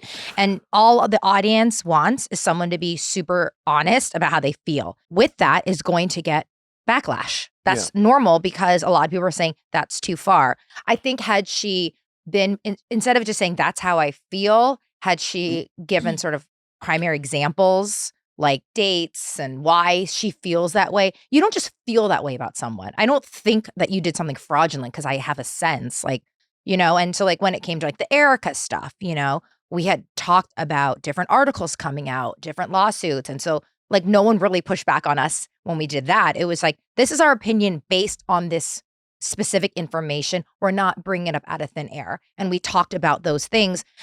I think this situation was like, it was thrown out, but it wasn't actually dissected enough as to why. Not to say that that's it's real or anything like that, but I'm just saying like, had she said those things, well, I saw, these things were, financial issues were cleared up and I think maybe it would have resulted in, I don't know. I don't know. That's what I feel. Well, the thing about the reunion, I'll just say this, like if you're going to put out any strong statements or feelings or thoughts or whatever, that's the time when you really have to be able to really back it up because we're all watching to see, okay, well, why do you feel this way? Yeah. And it just didn't seem like she had back. That's right. She just said, I feel this way. Yeah. That's not enough. And at a reunion, that's just not enough. And she was almost seemed to be waiting for whether it was Sutton or anyone else. Well, she wanted Sutton to say, I feel this way too. And because she probably knew Sutton's opinion. Correct. Yeah. Because they talk a lot. And I had said this, we did Carlos's King's pod, and that was a question. His whole thing is, there's an alliance. I'm like, there's always an alliance, but they would say like, oh, this summer we're going to Greece together. We're not filming. Like they're going on vacation. They're friends. So whatever they're talking about, and at the core of your friendship for the show tends to be about the show. Like you're going to talk about, it's just takes over your life. It's just natural. And you're always going to talk about everybody and whatever and gossip. And so I think Garcelle was expecting Sutton to back her up. She did not prepare herself enough with the information. She just wanted someone else to be there for her, and she wasn't. So I think in that situation, she was like, oh, wait, you're going to throw me into the bus? Then I'm out. Yeah. Why do you think Sutton didn't back her up? Because she wants to be really close with Kyle. And I've said this out loud to Sutton, to everybody. Like, you really want Kyle's approval. What has been Sutton's response to those? She's like, no, we're friends. Like, no, I'm like, and I know you're friends, but, you have to. Sutton's never acknowledged what feels like a double standard to other people. No, I've never really. I mean, the other girls do that. Like, I remember Erica and Rinna, that was really the thing against Sutton. That wasn't my thing because I didn't experience it with her. But I think she just really wants, because I think she felt secure in her friendship with Garcelle. It's like, you're like, this is good. This seed is watered enough. I need to work on this. But then you killed the seed. No, I mean, I get what Garcelle's saying. When PK and Dorit talk about their finances, it always sounds shady. When Dorit's saying things like, oh, no, we are paying our mortgage, but PK just decided that if they don't call me back, I'm not that's not how banks work. No. It's he also wears tracksuits, which I find to be. Is that your telltale sign? You're shady with money. If you're an adult white man wearing full tracksuits, I don't know, and you don't pay your bills on time, I don't trust you. Wow. I don't know. White men who wear tracksuits are really catching strays today over here. Yeah. Rob, take off the tracksuit on the way to the airport. Rob doesn't strike me as a guy who's wearing a matching tracksuit. He's not. But in case he is. Do you miss it at all? Right now, no. Today particularly, no. I started watching that documentary, which I want to talk about on Humble Brag. Which one? The dark, it's not the dark side of Viall. It's the one that just came out, and I just started the Housewives portion. Hollywood Demons Ooh, Oh, I'm not familiar. Should we be watching it? What's it on? On Max. on Max, I believe. Yes, they have a whole episode on Housewives. Mm. So and I think it's going to focus on, she was in Beverly Hills, went to Orange County. Taylor. Armstrong. Oh, yes. I've So seen there's a new clips. documentary. Mm. I mean, of course, it's like very salacious, and the way they open, the dark documentary about the show. And it was like, oh, it's like they flash like, like mug shots. And, it's like, I was like, whoa, like this is not me. I just felt today, just today. Like, and I really am grateful for the experience, honestly. And there's parts of it that I miss, but this morning was like, whoa, like I'm in a really good place. I have to say that's one of, like, I think a very underrated feeling of like going through something, leaving it, and being really sad about leaving it, and being like, I feel left out, I feel this, I feel that. And then time passes and you look back on the scenario and you're like, I am so glad that I'm out of that. I'm so glad I'm like not associated with those people anymore. I'm so glad my life went this way and their life went that way. Like, that is a very yeah. So for you to be able to sit where you are today and look back and be like, no, I'm good. Like, Yeah. I'm so happy with my Labubus and like Yeah. not on I the honestly, show. I was just like, man, I just was sitting in the kitchen watching Alone, and just the first like In the 15 kitchen? minutes. Yeah, in the kitchen. And I Okay. was just like, I literally thought about Cynthia. I was like, God, I'm like so lucky to like be a part of Envy and be a part of Humble Brag and be with Cynthia and talk about it. And while it's not that it's like, I definitely have moments of missing, and I definitely have moments of all that nostalgia. I just wish I enjoyed it more. Mhm. And that's on me. I wish I didn't take it so seriously. I wish I knew the game better. I wish I exploited it better for my own gain. It really took a toll on me emotionally. I just was like, why? Looking back now, I watch it like again, like the Kenny thing was so big, and now 2 weeks later, no one cares. I'm Yeah. like, I took everything home for so long, and I just wish I didn't. And I had everyone around me, from Rob to my friends, like, get over it. It doesn't matter. Yeah, Like, but your last week's news, no one cares. I'm like, it's- but everyone cares, and I just, so like, it's I easier don't miss said that than part, done, but though. Mhm. Yeah. yes, Like, it is. I mean, is it true that like people in some ways have moved on from the Kenya Moore, drama? Sure. But I guarantee you, I've never met Kenya, but I guarantee you from her point of view and her comments, and when she wakes up and opens up her phone, it doesn't feel like anyone's moved on. You know what I'm Right. saying? Because Totally. it's your world, it's your life. It's so much easier, to remove yourself for a situation. Now see it a little clearer. But when you're in it, yeah, that's the hard part about this world, is that Mm-hmm. both things are true. People have moved on, and yet like you're still getting hit with grenades left or right. That like Absolutely. the world doesn't really care when you compare it to Mhm. like all the media and all the things that are going on, and then you have these serious world events, and that's a whole nother thing that people are like, why are you even giving a shit about something like reality TV? But like in your world, like It's everything. It's everything, Right. and rightfully so. Sometimes it's like either you're live, Kenya, like whether you regardless of what you think of the situation, she is in some ways like fighting for her life, her Yes. career, like, Mhm. and it's 100%. I just it's, think like Kenya's situation, yes, is so extreme versus anything I dealt with. And that's the thing, or I wish I had a little more perspective, and I wish I listened to people more of like, myself was so mild, all of Yeah. it. But it felt like my whole world was crumbling for Yeah. nothing, Right. But I'm a sensitive person, and like, the show compared to my life was the only toxic thing in my life, so it's the only focus I had. It wasn't like other things are happening. This like, it was, I had like a really, nice cushy situation, and then that this is happening. It was just felt so intense. So I would love to go, not now, but I'm saying I wish I could reverse time and have enjoyed it more. What do you Yeah. think the future for Bev Hills is in terms of like the friendship dynamics? Yeah, a lot of people are speculating about the Fox 5 or Fox Force 5. Lisa Renna Back. back, yeah. I can see Lisa in the back. I mean, look, Lisa's drive story. She's like the ultimate villain, and she like likes to be the villain. Mhm. I don't think she likes it internally. I don't think anybody really likes it.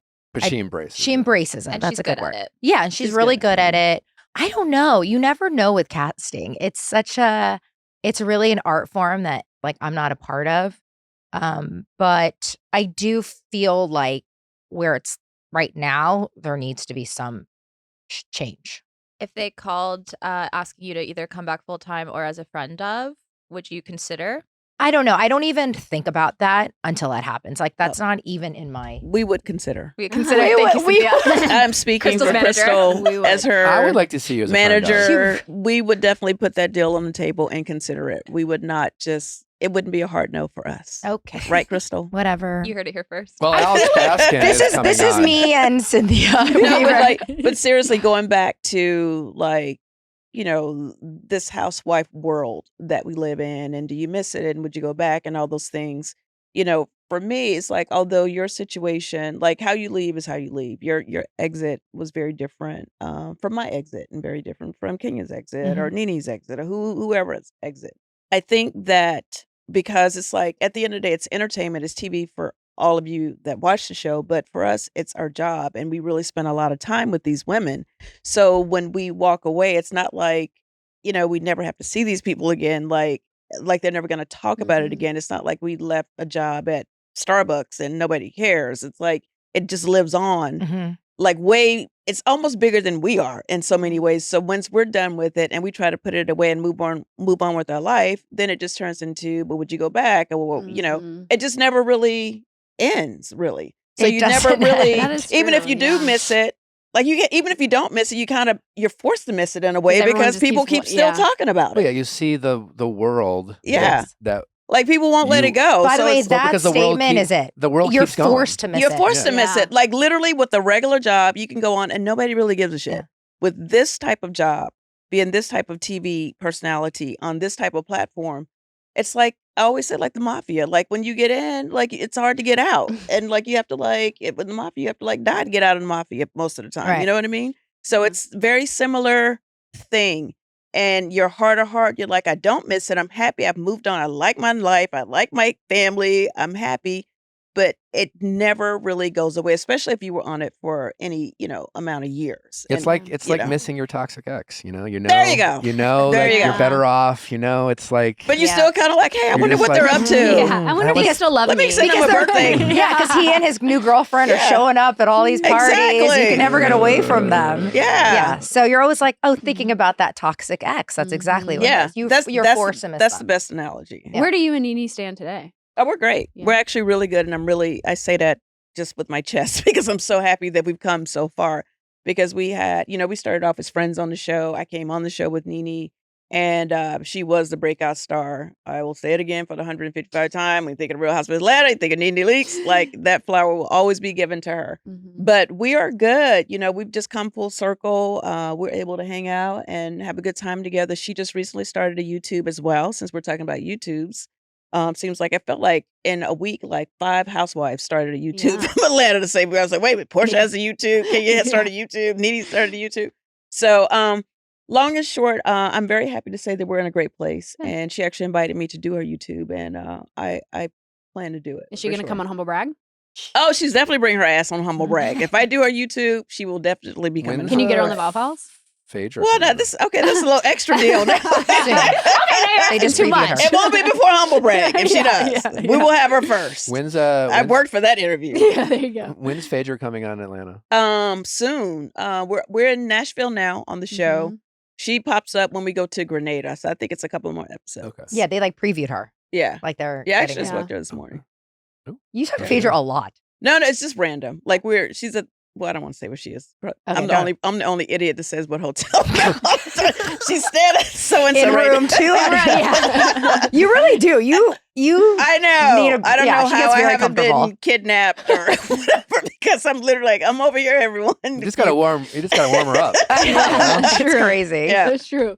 Ladies, always great to chat with you. Obviously, we have Humble Brag. What can we look forward to in your next episode? A mess. It's out. It just dropped Tell today me what's with RZA and Joey. Oh, yes, it is this week is- completely insane. We were crying, laughing. Yes. It may be the funniest one yet. It's the funniest. So we, I've become like a Jeff Lewis regular because of Cynthia, and we went to ChumpCon, which is his like kind of Fan fan event in What's it called? Vegas. It's called ChumpCon. ChumpCon. ChumpCon. Yeah, We're like you heard it chumps. right. We're official chumps. by So the let me way. just explain why, because people are like, what? Yeah. Chump, what does that mean? I guess one of the husbands, you might know, of Orange County's husband got mad at him and said, oh, you're such a chump, you and all your chumps, No. the way you talk. And then he adopted it. Okay. And now everyone who listens, who goes on the show, they're all called chumps.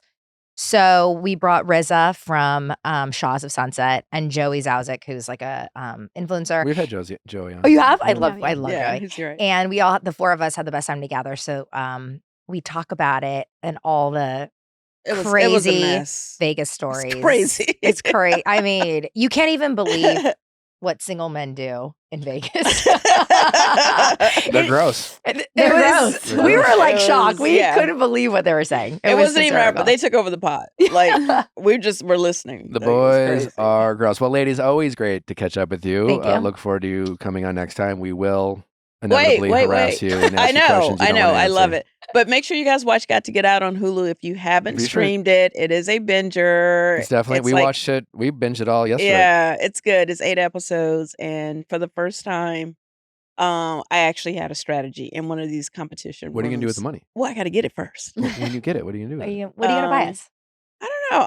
I don't know. I hadn't thought about it. To be It's honest, a lot of money. Well, I wish it was more. It was $1 million on the table, but I was gonna yeah. say you didn't want to like wait a little bit longer until it kept going up. You No, just- because okay. you have to get a clue, and I never got a clue. So when I finally got a You clue, were like, "We I had gotta to go." shoot my You gotta shot. get out. I had to Gotta get get out. out. Yeah, you got to get out. You can't like hang around. You don't know. Like by the time it gets to That's like true, a yeah. million, you don't know. Then you don't get a It's gone. exit Yeah. strategy. If it's That's even true. close, Yeah. someone's taking that money. No, I think it was the right call. You just get what you can get. Well, be sure to check out Cynthia on Got to Get Out and check out both of these ladies on Humble Brag, available wherever you get your podcast. Thursday, we got a great episode for you. Alex Baskin, your good friend, nice. showrunner. Is he the showrunner of Beverly Hills? No, he Creator? is the president of 31 Flavors, who's one of the production company. All right. So, anyways, the guy who's pretty much in charge of all things Vanderpump, The Valley, and Beverly Hills Housewives is with us to talk about basically his world and everything going on in it with these shows. Specifically, we'll really get into The Valley with Alex, talk a little Bev Hills, and then,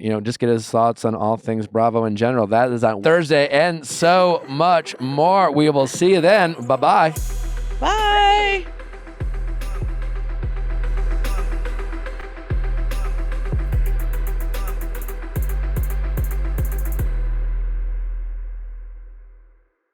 Hey guys, if you loved what you listened to, make sure you hit that subscribe button below. Thanks for listening. We'll see you next time.